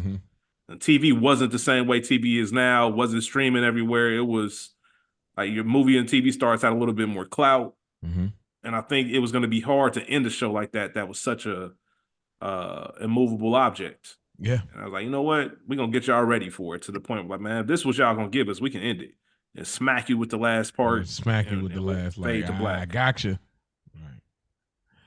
Right. But yeah, there's an insightfulness about the scene with Tony and Melfi. With Janice, the Tony and Janice relationship, he says she used to snap back, at their mom, but then don't get it twisted. It was every man for himself, the way we grew up. This was like one of the best like scenes where you don't get a flashback, but the details matter. Then he tells a story about Janice taping him and Barb fighting, and he said that was extortion for him as a kid, and she didn't understand. He's like, you don't understand what that means, taping somebody in this family, like. So, anything else you want to add to that? Yeah, it just gives a little backstory to some of their issues. That was very cool. Yeah, it was. And that the meat store guy is just like Saul Vitro. My man said we get any cut of meat that we want for free, and was telling Melfi to go down there. Yeah, like that. Yeah, like sending everybody down here, bro. Yeah. That's how it is when you got the racket going. Yeah, like that pork tenderloin. Did Janice order the stuffed pork tenderloin? That ain't cheap. That ain't a cheap cut of meat. So. The brother-in-law visits Johnny Sack, and Tony ups the ante on the deal with John, and John pretty much obliged to say he's down with it. I don't have nothing else to add to the scene. Beggars can't be choosers. Yeah, that's part of I forget what we talking about as far as Tony taking the deal or Johnny doing it, man. But that's part of the reason why Tony did it. He said, why did he ask Tony instead of Phil? Because Phil and Tony knew, like, I can ask whatever. Because John's in no position to say no. Yeah. That's right. It's a dirty game, man. These are your friends. These are and your friends. Phil would have raped him, too. It would have been nuts. Goodness gracious. Yeah. Pause on all that. Vito and Johnny Cakes go out to volunteer, and Vito saves the day. Vito said, I'm coming with my man. Nah, that shit crazy the way he got up. Like, it was so matter of fact. Like, where you going, nigga? What you think? I'm coming with you. There's a lot of things I can say. Where you going, right Target? I just want to come with you. Yeah, there's you know a lot how of things I can say right now. This is a hilarious scene for me because Vito, once again, to your point, like you said earlier, Mo, action is the juice. Like, there's some action going on. I want to be around it, and I know what I'm doing. I can save the day. I just always laugh at Vito or Jim's friends because I'm sure they're probably like, "What the fuck, this nigga? Why he pushing Vito? What's going on with his issue? What you mean? What was his issue? I didn't get it. Yeah, man, stay your ass at home. Like a nigga with his girl. Like, what you talking about? You doing too much. Sit your ass down. It was that type of thing. Yeah, like I told you to chill out. Now you trying to take the shine. You know what it was? Mo? All right, Mo, here's a comparison for you. This is when Gina came on the radio station with Martin. You don't do this. I do Gina this. In the house. Now everybody trying to buy you drinks and you did this and that. Like, nah, man, this is bigger than that. That's why they at the next scene when they drinking a beer, he said it's a commitment. You got to be all in. Like, bro, you just out here looking for a thrill because I know you're a liar. And everybody, and that's probably another part of it too. Jim, like, they think you this and I know you ain't. And if anybody gets around a liar and you're the only one that knows it and they know you know, they can't pull off none of that stunting shit. Like, bro, calm your ass down before I really tell these people, like, don't make me expose you to them folks that don't know you. Shout out to Hove, man. It's his birthday. Happy birthday, Hove. All right. Yeah, man. So I think there's a lot to do with that too. But Ann's just like, bro, what you doing? Like, stay asleep. Listen, you ain't no firefighter. How you doing too much? Stay asleep. I thought I did some things, but obviously I didn't because you active and ready to get out there with me. Yeah. Jim said you should be laid out. Damn. you should be done for tonight. That's what he was really mad about. Yeah, he was like, damn, I thought I put you down. I thought I was put doing that knockout down. Yeah. You up moving around, climbing ladders and shit. Like, you bro, ain't supposed you to be get able to dressed climb no equally ladder. as fast as I am, bro. Slow down. How you even get up that ladder? Like what's you supposed to be wrecked right now? For real. Like, bro, where your legs get all this strength from? Jeez. Oh man, he don't understand. Vito cut different, man. Yeah. Vito, It's a I joke. ain't even gonna say it. It's right there. It's there. I'm not gonna say it. Might as well, because right I mean, we don't, once it's over, it's over. Like, Vito, now that's the funny thing about this, because we say the same. If it was woman, it's the same shit. That's what we mean. Like, nigga, same shit. And nigga, I said that's what's funny about it, because if it's a woman, it's the same shit. We was be saying the same exact thing. That's why it resonates. That's why we can laugh about it. Like, yeah, this not exclusive to like. No, this ain't nothing. It's just really that's what Vito played. Jim, I think that's why it lines up so much easier for us than other Soprano podcasts, as the alleged Joseph Ganascoli has said.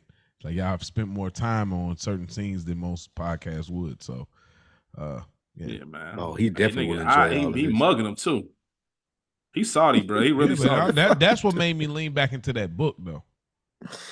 No, I was going to say that too. Before we got done. No, I didn't think he was. No, it just shows something else about him that. I was going to say it shows another part of Jim, because this. We're joking about it, but it's still really like, brother, relax. Like, where is this coming from? You know what I'm saying? In a sense of, you got this mad when we get in the shoving match, bro. I fucking just saved somebody's life. Like, what's up with you? Yeah, that's why. Like I said, if I'm his friends, that's the first thing I'm thinking. Like, damn, why you take it so personally? Like what's up with you? And then I'm like, at the library, you stalked me, and you pulled up on me, and it's like, we don't. I mean, we're in a relationship, but we don't really know each other. It ties it all together, like, right? That's why I think Jim knows Vito ain't who he is, and shit, Vito ain't taking the time to try to figure out who Jim is. That's what I'm getting at, because you're charming. How you living here with your daughter? What you telling your daughter? That's what I'm saying. You're charming when you're at the diner, but we ain't at the diner. That's what made me think the book was more so talking about Johnny Cakes. It's a hot take, but that's what made me think the book might be talking more about Johnny Cakes. I could be wrong, but that's my hot take. This might be fucked up. Would you have rather seen, like, all right, so let's say Jim is off his rocker and shit. Would you have rather seen like a scene where Jim comes home and is like slap Vito up, and then Vito pulls a Janice on Richie, and that's how he ends up leaving versus just leaving in the middle of the night? Because think about that. Think about like Jim not knowing who Vito is, and like they both find out at the same time who each other are. I would like. I know that's wild. I know that's a wild ass thought. Good. I don't want to make light of domestic violence. I don't want to make light of domestic violence at all. But that would have been perfect. In the world of Tony Soprano. In the world of Tony Soprano, I'm sure it would have been crazy. Vito getting smacked up and him thinking Vito just like some random dude. Yeah. And then him pulling the strap out and going that would be I think I would like that better. Good. I think I would like that better. I think you make a good point. That would in a Sopranos way, not in a Sopranos way. Like we're not in a story network lines, cable way, but in a real way that makes sense. Like that wouldn't have taken away from the storyline too much. Yeah, I've been fine with it because everything else can line up how it does. But yeah, in a fictional way, alternate universe, I'm good with that. And even finishing this scene, like you see that Vito just, man, y'all going to bed already? It was just getting started. Getting started where I'm from. These are the seeds that are building towards his decision later. And then also, like, you can't with Johnny Cakes with that type of mustache with the handlebars, you can't trust that anyway. Come on, bro. That's wild. You wilding, like you got that type of like intentionally. Come on. That is a fair point. Yeah, we go to the next scene. Bobby goes to pick up an envelope and gets jumped by some rotten cocksucking jigaboos. Hey man, this shit should have never happened. Bobby should have never. This should not have happened. They almost killed him, bro. He almost died on some making a point type for 3 G's. How much did he make off of the rapper that he shot in the fleshy part of the thigh? 7 or 8,000 he gave. I can't But remember. that how ain't much his it money was. though. That's Tony money. That's Tony money. Well, some of He it's said, Tony's. he said, "You know who I am, nigga? You coming out the book here? You a winner or a loser? Nigga, that's all I care about, bro. Yeah. Got your gun." Yeah, man, it's some little like in Baby Boy when he said, "Well, what happened to you? Got beat up by who? Some little niggas. Some little niggas." Imagine Bobby telling that story. Some little niggas got you, bro. What? Oh. Yeah. Took his gun. You got shot with They your own wasn't gun. even teenagers. These was like That's what I'm preteens, saying. nigga. These is like, there's not enough strength that kid had to knock me out with that pole. Like, bro, I would have seen that shit coming. I might have I'd have taken the shot the hit and I shit would out have of been them little hurt. niggas. But I swear on everything, bro, I would have been wrecking with all four of them. Like, Man, if not, you good for wrecking with them. I would have shot the shit out of them little niggas, all of them. Like I would have been dead out there. All y'all little niggas would have been dead Yeah, playing out because here. you laughing and my life is at the fate of your hand. Like yeah, they would sit there laughing at that nigga. Could you imagine getting laughed at by a 12-year-old? this is like the Yeah, opposite you on the of the ground baby boy bleeding? scene. You said what? It's the opposite of the baby boy scene. You said the opposite? When he had them Yeah. lined up out there. Yeah, this is the What's opposite. It's like the alternate universe. But one thing I say again, like we're getting to the end of the series, but like this is played out, David Chase. This was played out. Like golly, it's played out. Like it could be anybody else at this time of night.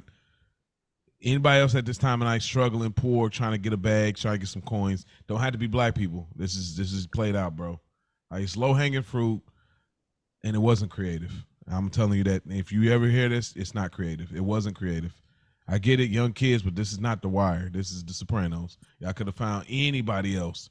It's like it's getting played out. Y'all did this with the housing thing. Y'all did this with the crackheads. Y'all did this here. It's played. Like do something else. I'll push back a little bit on you on that. I think this is more so about Bobby this time than it is the black characters. And what I mean, like we've spent this show talking about the lack of respect that Bobby has from his son, from Tony, from Janice, from fucking everybody.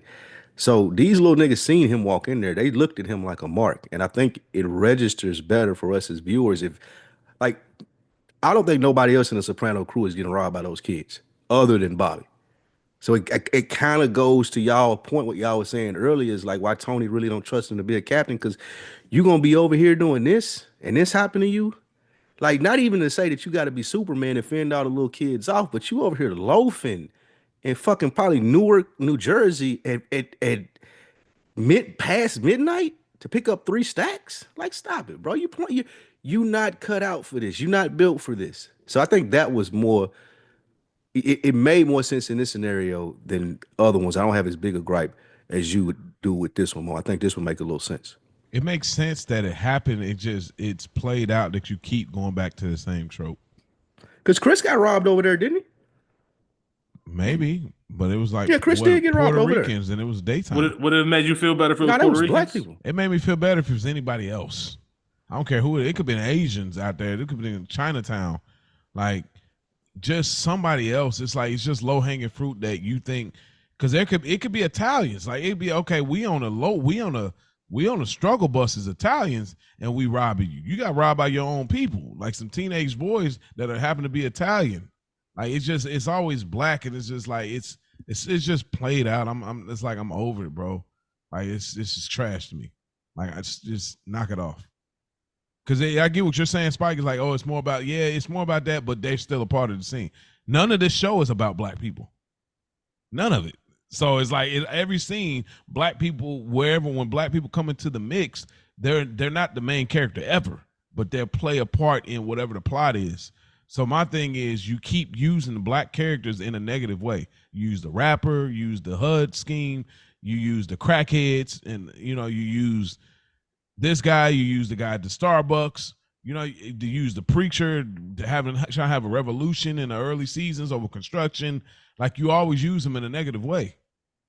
You know what I mean? Then you try to redeem yourself in Many Saints of Newark, and that movie's garbage. So I'm just tired of that. Like it's played out, bro. I mean, again, we can't change this revisionist history. It's already established. This show's already legendary. That's why we're reviewing it. But it's just played out for me, bro. I'm over it. Like I'm tired. I'm over this as much as I'm over AJ's story. Like, so, it is what it is. We go to the next scene. Tony meets about John with the guys that are involved with Johnny's racket, and pretty much it doesn't work. I don't have nothing to add to this scene. Anything I want to add to this scene? I think the big scene, the big reveal in this scene, is just that he realizes they're not blood brothers. Like, this is my in-law, and I'm able to, like, it makes him think about Janice and Bobby. Like, there's a moment where Tony just kind of has a look like, man, maybe I am being like, if you going through, obviously you guys don't like each other, but you're willing to do it because it's family. And maybe I need to do a little bit more. Yeah, good point. Yeah. Balls on this guy. The dude that walked out. Balls on this guy. Yeah, like, you don't really know who you're dealing with. He can't. He from New Orleans. Yeah, they don't even register out there. Nah, they got my it's I mean there's definitely like they're spread out. I mean, but it don't found a dope little list of all the different mafia facets. I'll send it to y'all. Okay. That's pretty cool. Yeah, I like something like that, man. That's what we do this for.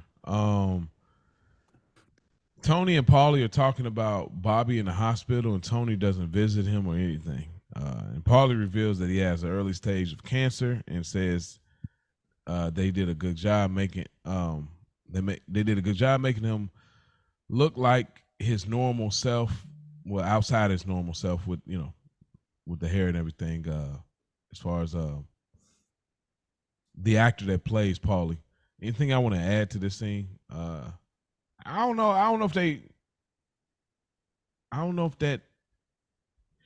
I don't even necessarily remember Paulie having cancer, but it don't feel like it was such a strong thing later. But anyway, anything I want to add? It was just a couple episodes ago, wasn't it? Well, yeah, but he thought it was for something else, though. He thought the way this scene comes off is like, oh, we thought it was gonna be something else, and it became this. That's the way it came off to me. Because the way Paulie responds. He said it at the fair thing. It might be cancer. Okay. Yeah, he said it may be cancer, and then they found the cancer, but they caught it early enough to cut it out, which he said right here. He never, because remember, he kept calling the doctor. He was waiting for them to tell him. Yeah. And then they finally told him, and he just now telling Tony.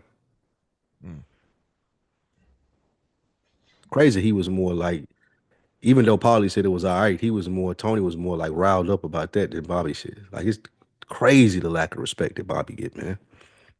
Yeah. But Bobby don't deserve it, though. Yeah. That's why I never understand that. I never understand why that was your man's. I'm like, that's my guy, though. I still fuck with Big Bobby, man. I think you mess with him on civilian level, huh? Yeah. Okay. He couldn't work for me. He couldn't be in my. Okay, that's fair. Like, that's the homeboy. We could do the model train shit together or something, like play golf or something like that. But he definitely not. He's not in my crew. Okay. That's what I was like, because I was like, man, he's not intimidating. Nothing about him is like that type of. I mean, but he does get a redeeming scene later in 6B. So that kind of it made me. I'm gonna come back and be like, oh wait a minute, maybe Bobby could have. So when we get there. It's what's crazy is the scene is so redeeming that when you think about The Sopranos without watching it for a while, that's the Bobby you think of. That's what it is. You don't even think about the previous Bobby. Forget about this crazy. Bobby we talking about. You forget all about it. Yeah, that's true.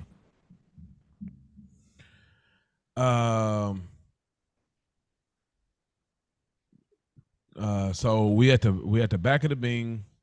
Tony has no grace for Bobby, and his men are noticing after he says "F that loyalty shit," and they all see a glimpse of who Tony really is or who he's becoming. Life is a gift, huh? Anything else y'all want to add to that scene? I wasn't sure if that was a Tony or a Bobby thing, though. I wasn't sure if they was just looking at him like, damn, you hard on Bobby, or damn, this is who you really are.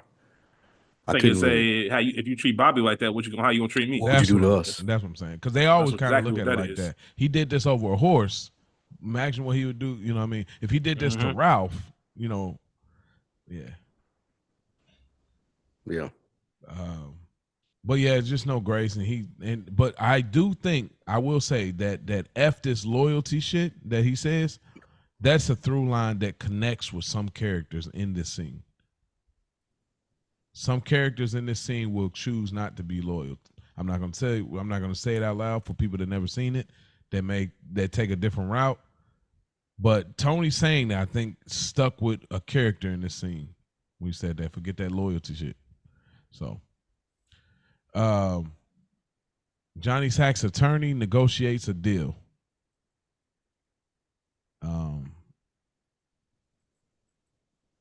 Yeah, and then Tony's at Janice and Bobby's house, and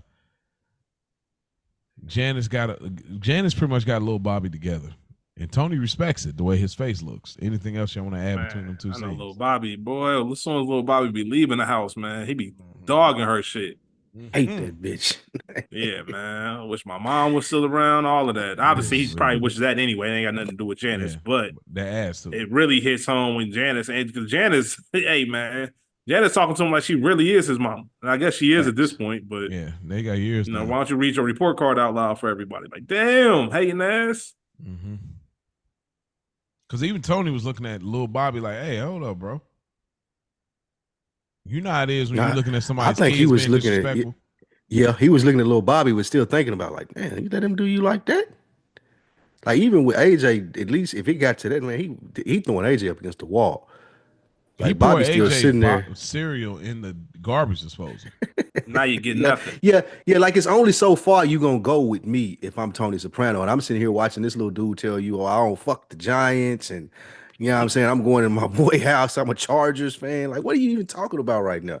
And then Janice just came out there and cleared him out. And Tony had mentioned previously when he was talking to Melfi, like he admires that, like him, like Janice standing up to people and doing stuff like that. So yeah, he was impressed, I think, and that's what kind of made him do the house shit. I always laugh at kids not having any concept of money because he got the nerve to say some people ain't cheap enough for the satellite package. For the satellite, nigga, get a job, like man. you have no idea how this shit works, man. This shit rough. Nigga, fuck you and that satellite package. He just think it's just an easy, like you got it. Go ahead and spend it on this satellite, bro. Fuck you. Right.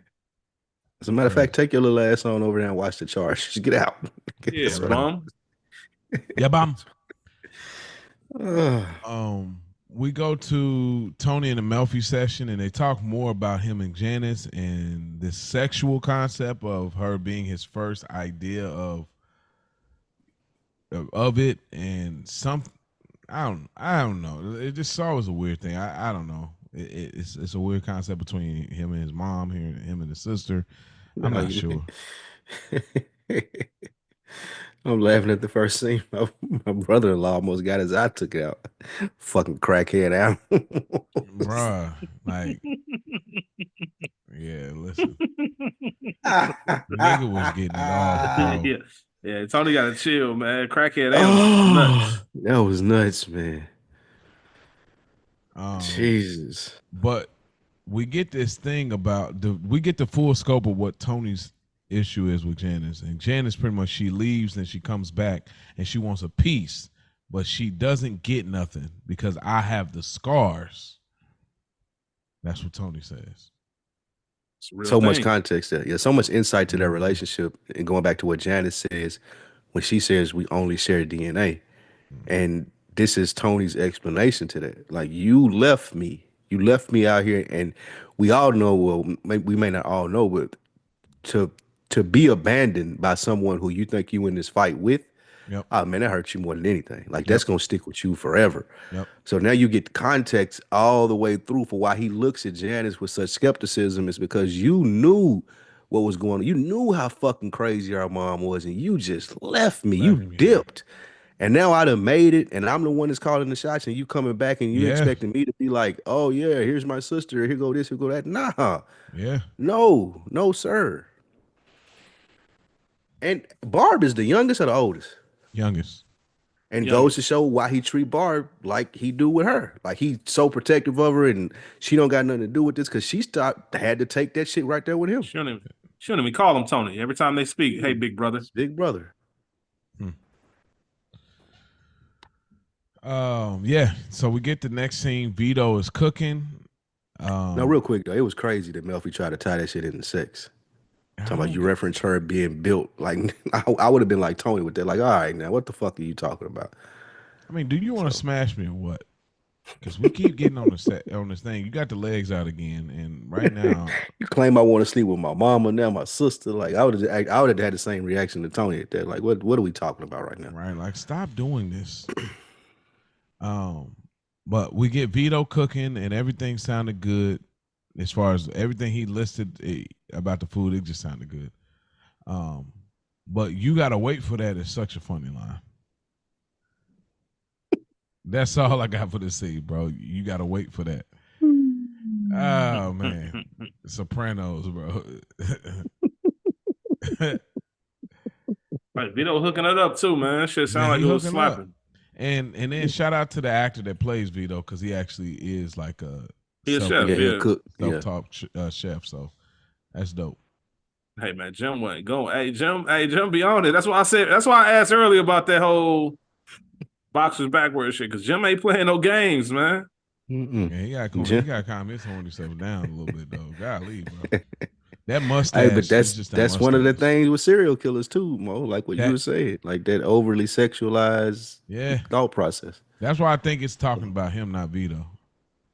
I really do. Like it's one of those things you'll never get the answer because we don't get more time with Johnny Cakes after this. But I do believe that, and the Mo and Joe title comes from an earlier scene where Bobby was playing with the train set.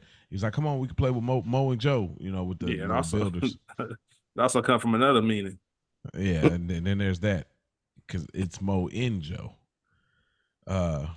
Yeah. So, anything else y'all want to?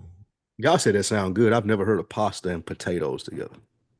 That much starch. I know I'll fuck with it though because I like pasta and potatoes. And Well, I do if like it's rice. if it's and an potatoes. actual, if it's an Italian dish and an Italian is making it, then I'm more willing to try it. I ain't going to Chili's and eat. Well, I ain't going to Chili's The anyway. Olive Garden. Yeah, I ain't going to Olive Garden to order that shit. You know what I mean? I need the authentic. Let me look this up. Pasta badon. Like I've had like potatoes with rice, but that was at an Indian restaurant though. So the two starches work well as amongst the other ingredients.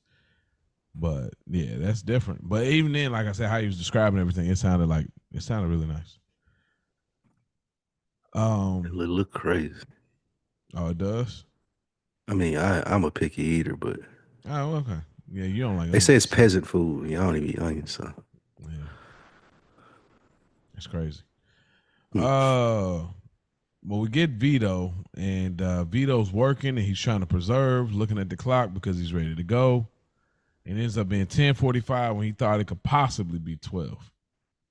All I want to say is we've all been here. This is one of the most memorable scenes of this series for me because we've all done this. Yeah. Facts. I used to work at a call center and cover up on the computer with a piece of paper the clock. Like just so you know how they right up in the right hand corner, just have a little piece of paper right there. Just like I don't even want to know. Like I want to be surprised when I look at the time and be like, damn. That's We've all dedication. been there before. You know where the wildest place is. You know where this rings true the most. School. What? Jail. Oh my God. Oh. Yeah. Get the clock away from me. But they got that schedule set up so like when the food comes, it's this time. Yeah. Wake up is this time. Yeah. That's true. That's true. But Damn, boy, it you gotta like be this trying to time. block Like, it look at the out. clock, like what the fuck? I swear, What it's been the- 7 hours. It's really been 15 minutes. Man, listen. That's wild.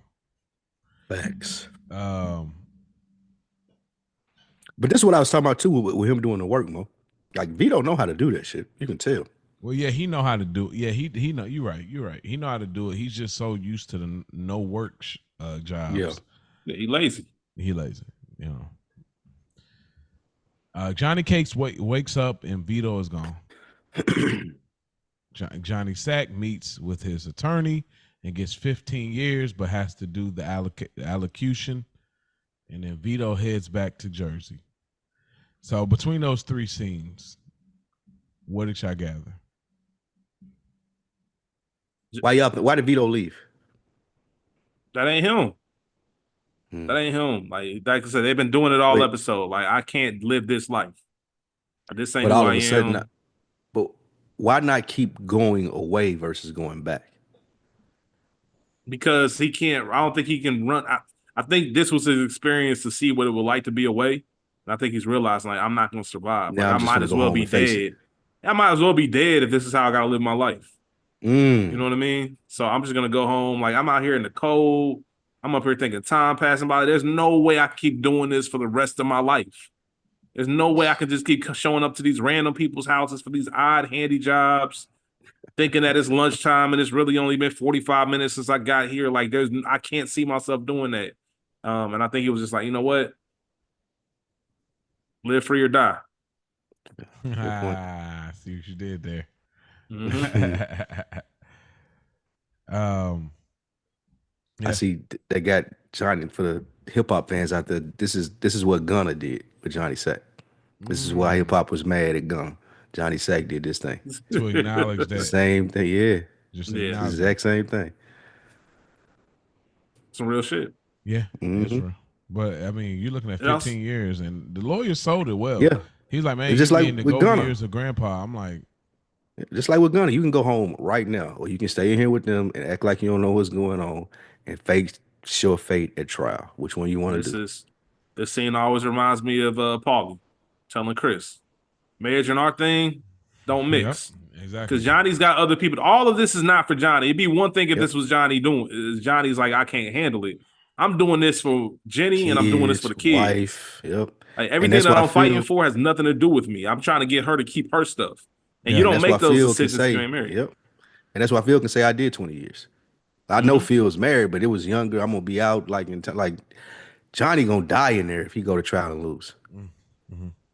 So But he's supposed to. That's what's supposed to happen. You're supposed to stand. that's what you signed up for. Yep. Yeah, but Johnny handles it that way though. He The only reason he handle do the it that way. allocution is because of his wife. His deep. But that's the whole point. But you can't do that. Don't matter. You're supposed to still. You can't do that. You have your to wife go to, ain't. She don't come before this. Remember what Tony told Chris and we your family now. Eugene. Like we your family. We come before all of that. You'll never mix this thing. Yeah. Like you, and I think that's what the great part about this was because we understand it. Like we just said, sitting here watching these viewers, like we get it. However, you can't do that. Like there's no world where you can come out and say, "Yeah, I was a part of this thing." Just like I said with Gunna, like there's no world where you come out and say, "Yeah, YSL was this and they was that." I don't even know what Cosa Nostra is. Like I can't come here and admit this in front of the court. Yeah.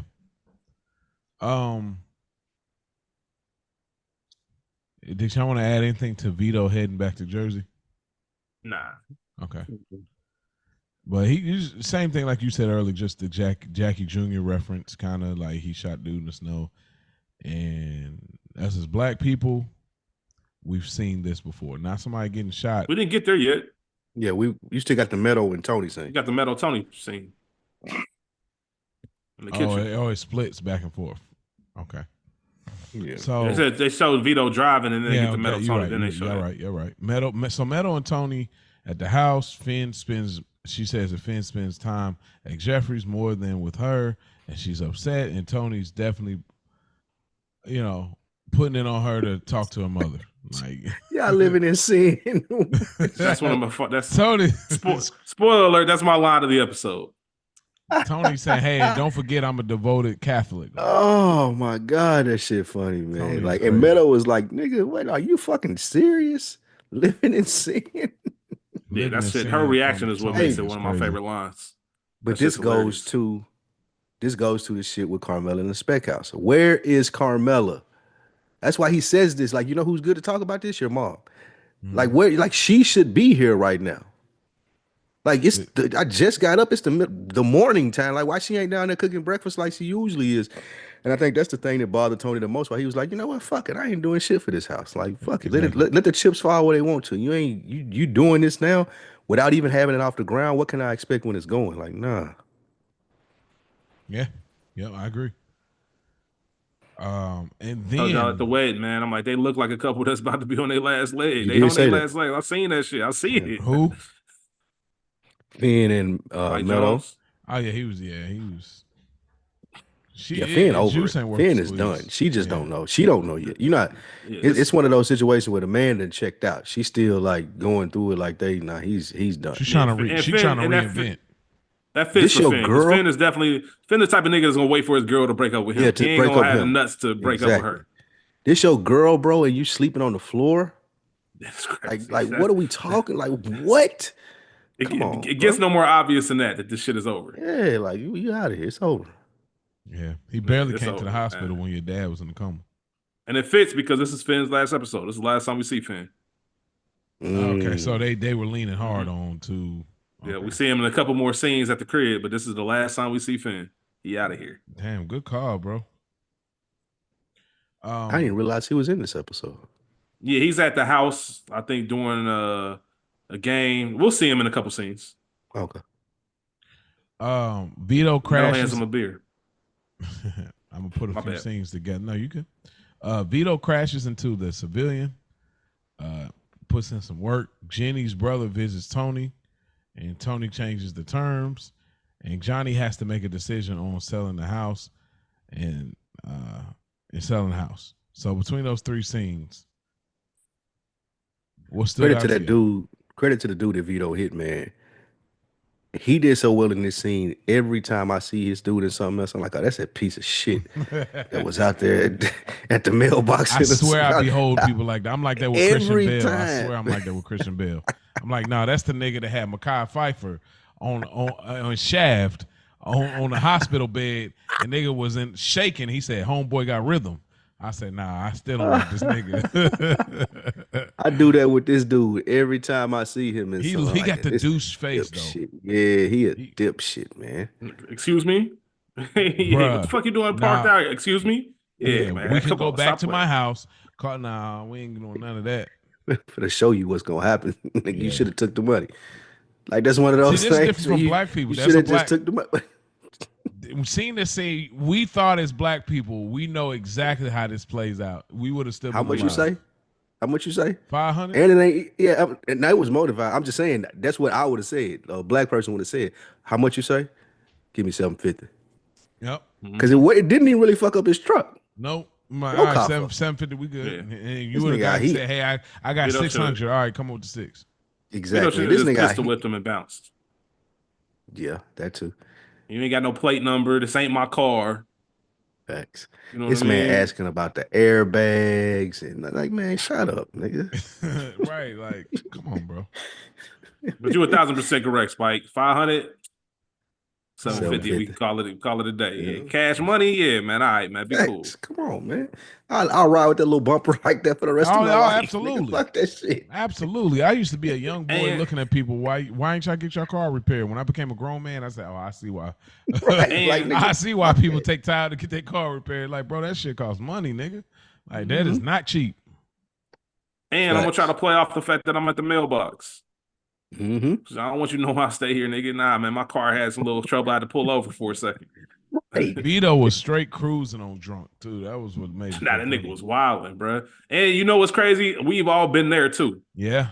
To that point where you look and doing something, you look up and you know it's too late. Up on that rush, like, oh shit. Heart be beating fast on the motherfucker. You like, yeah, you already know it's over. Yeah. Facts. You don't know. I gotta clap this nigga. Yeah. So Johnny had, like I said, so we dealt with that the brother-in-law and Johnny making the decision. So we go. Carmela and Tony talk, and Carmela is still out of line.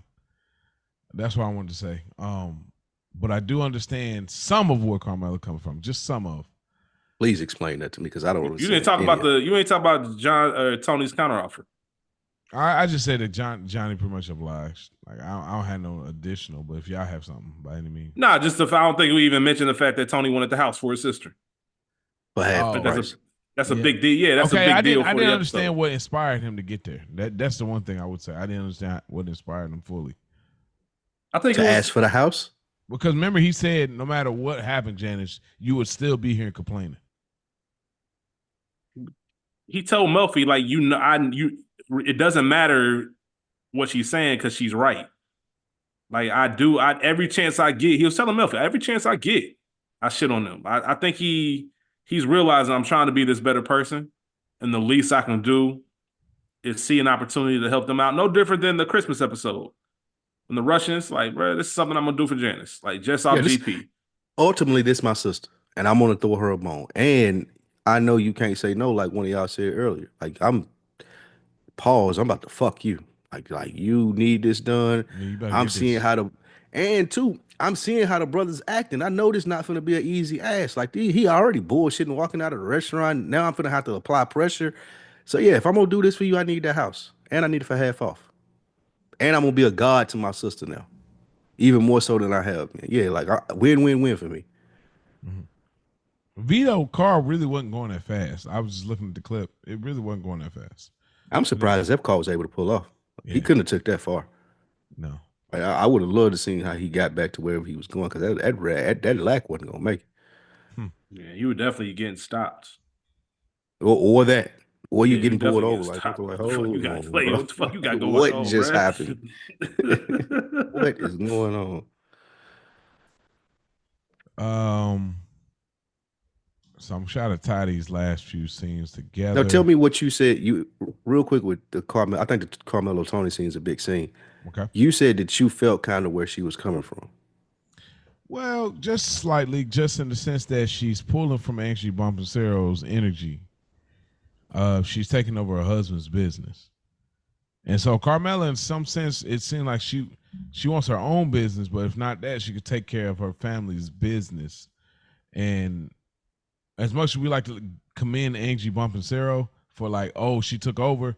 Yeah, she took over, but her husband got whacked and somebody needed to fill the space. It ain't like she organically created something. So we look at Carmela and Angie as vast different characters, but they're not that far different from one another. And that's the bell that I would shoot for Carmela.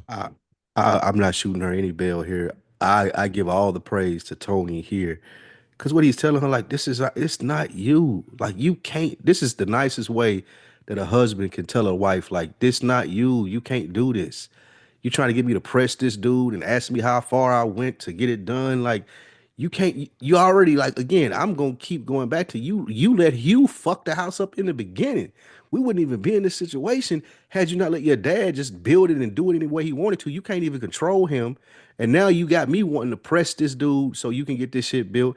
I'm telling you how to come out on top here. Sell that shit right now. You just made 30%. You got a nice little nest egg for you to do whatever you want to do with your money. And you ain't got to worry about that shit. You can come back home, start cooking good meals, raising our fucking kids. Like, this is Tony's way of telling her, like, nah, bro, it's not going to work for you. I know you. I'm married to you. Like, that ain't your bag. That's Angie Barbacero bag. That's not yours. Yeah. So I fucked with Tony here and how he did this. This was one of my least favorite Carmelo scenes. Man, come on, Carl. At least go out to dinner. Yeah, like, and Tony, I love how Tony didn't even take none of that shit. Like, yeah, okay, whatever. Trying to go get something to eat. For real, for real. All right, I'm gonna tie these last few scenes and we'll react to them. So, Johnny recruits himself. Maybe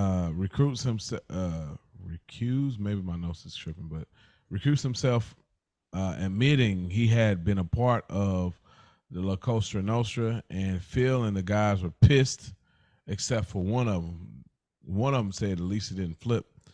Then we got Carmela tells Tony and Johnny tells Tony that Johnny pleaded guilty to 15 years with tears in her eyes.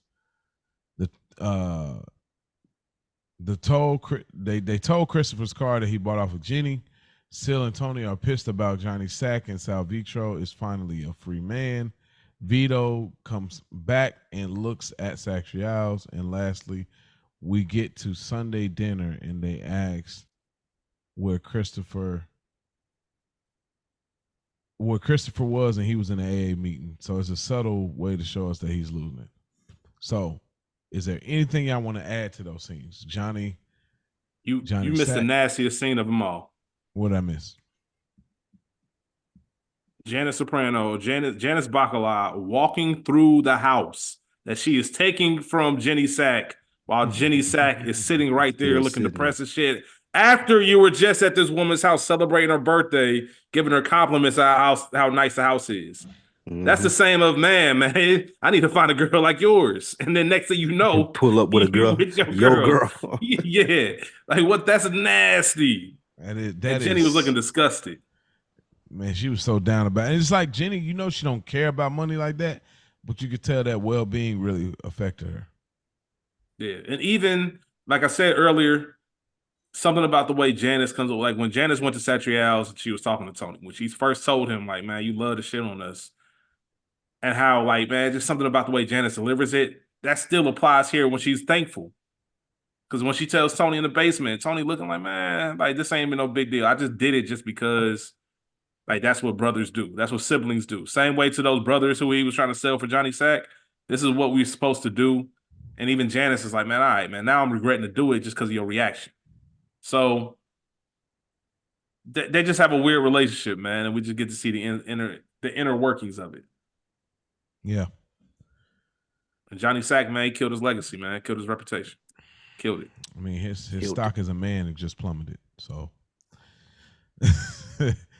anything else y'all want to add to it as far as the Christopher, you know, losing the car that he obviously bought off of Jenny, Sil and Tony being pissed. That's why Chris at AA got hot about that Maserati. I paid 25. I don't see how you pay 25 grand and don't get the title switched. Like, what are you doing, bro? Oh, I guess because they weren't supposed to sell it.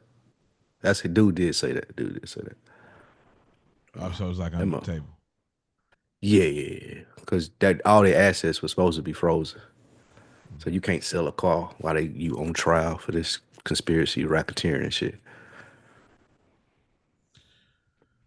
But yeah, Sil and Tony are pissed about Sal. Sil and Tony are pissed about Johnny Sack, and then Sal Vitro finally asked for the last time, like, yo, can I be a free man? And Tony grants it to him. And Vito comes back and he looks at Satrial's, and then we get a Sunday dinner, and they ask where Christopher was, and it's in a AA meeting. Anything else y'all want to add to these last few scenes before we get into our rankings? Nah. Okay. Nothing. All right. Well, without further ado, let's get into our rankings. Spike Lou, how do you rank this episode, man? Just another envelope. And it seems to be the tone of season A, man. Season 6A. Just another envelope. Okay. Rich. Yeah, man. This lighter than the envelope that Bobby got shot over, bro. Facts. It's just another envelope. Ooh. Okay. Memorable stuff happens. It's the Sopranos. Like I said, no bad episode, but yes. Let me get that put in here. Just another envelope. For me as well, it's just another envelope. We're not trying to be hard critics, but y'all have to remember, we come from a season 3, bro, a season 4, even a season 2. These are fire seasons from The Sopranos. Fire. 2, 3, and 4. Fire seasons. So I gotta understand where the standard is held when we say that. It's still enjoyable, but y'all gotta remember that we're comparing it to itself. Who gets a good earner chain from you, Spike? The good earner chain in this episode goes to Janice. I come in here in the beginning, let you know how I think you feel about me. That shit lingers with you throughout the episode. I end up with a house that I love. So I got to give it to Janice. I like that. What about you, Rich? Same exact thing. Giving it to Janice just because. To the victor go the spoils. Shout out to her husband. That's good. To the victor belongs the spoils. Trying to see what else. What else is involved in this episode?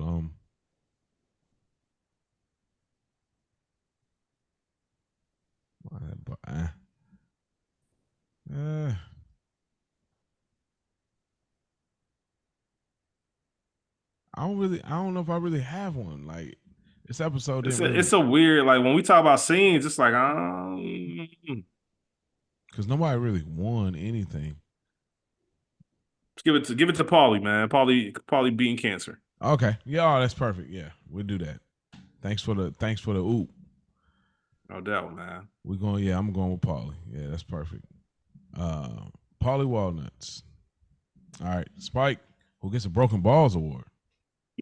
Broken Balls Award goes to Bobby. My God, Big Bobby. Bobby had it hard this episode. I almost lost his eye. I gotta switch my answer, Mo. I'm going with what he got. So I gotta switch my answer just so it ain't the same as Spike's. Okay, what you got? My good earner, the Sal Vitro, the good earner. Finally got out of that 360 deal. Sal Vitro, man. Yeah, Sal finally got out of that 360 deal, man. Shout out to Sal.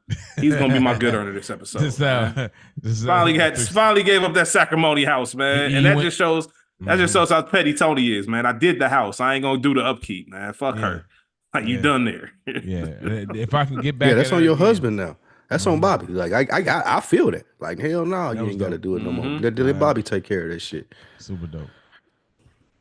I like that. So then, who's your broken balls then?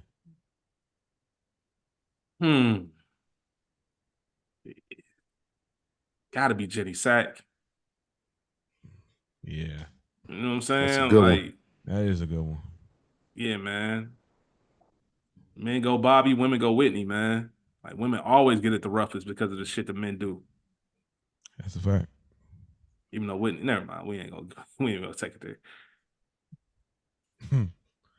My broken balls is going to Bobby as well. You know, you got worked by some little niggas, so that's self-explanatory. Favorite quote of this episode, Spike Lou? John was close too, man. John killed his whole legacy, man. I don't know.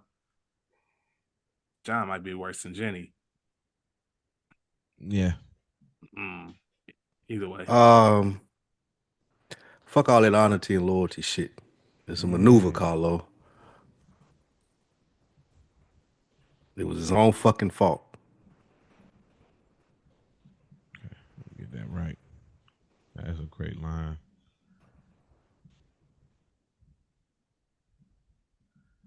All right, almost there. What about I love when he be telling Seal, "Don't give me that look," but it's always the same look that Seal got. It's the same look. Yeah, the emoji like that. Yeah. Oh, that's funny. What about you, Rich? Well, you know, when you're living in sin, living in what? Talk to your mother about this shit. Yeah, man. I can't believe he said that. You of all people, bro. Get the fuck out of my face, bro. Metal's reaction is hilarious. Yeah, one of the best. She couldn't believe it. She was the same way I was. I can't believe you said that shit to me.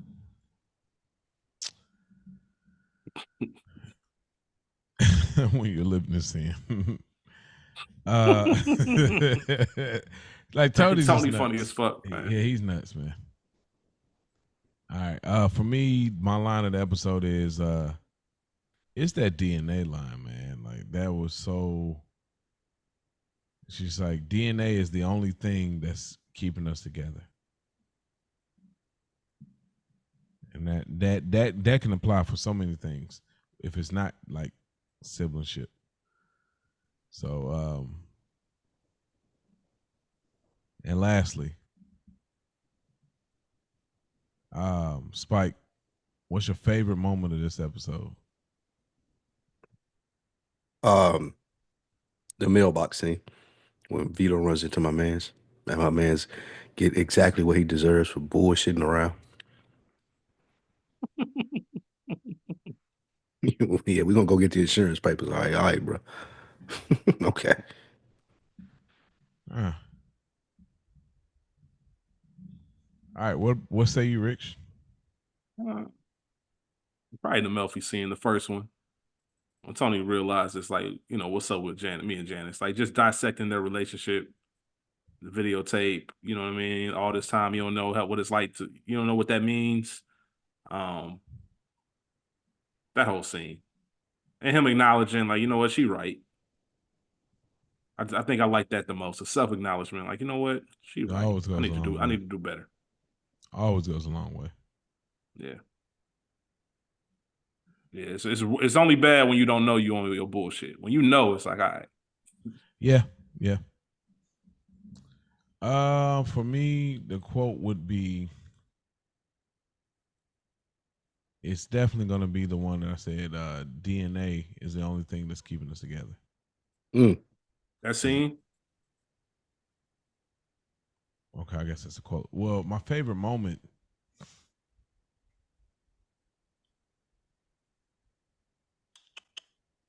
was gonna say Bobby with the train, but then you got his son that's like out of there. It wasn't a backwards boxer scene. It was.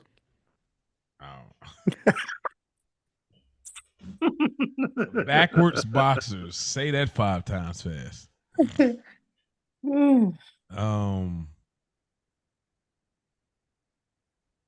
I guess probably like maybe Vito, maybe like the library scene with Vito. Like the library scene and the conversation they have outside the library. Just because it's just like you like Jenny Sack's scene, her birthday scene. You know what? I like that. I do like that a little bit more. But then y'all talk about Carmela flexing on him. I'll go with that one. I like that more. The 50th birthday, that's a big deal. I mean, ain't doing that super extravagant, but 50 years of life, that's a huge deal. And Jenny Sack being 50. So yeah, I will go with that. I'm gonna throw that here on the doc.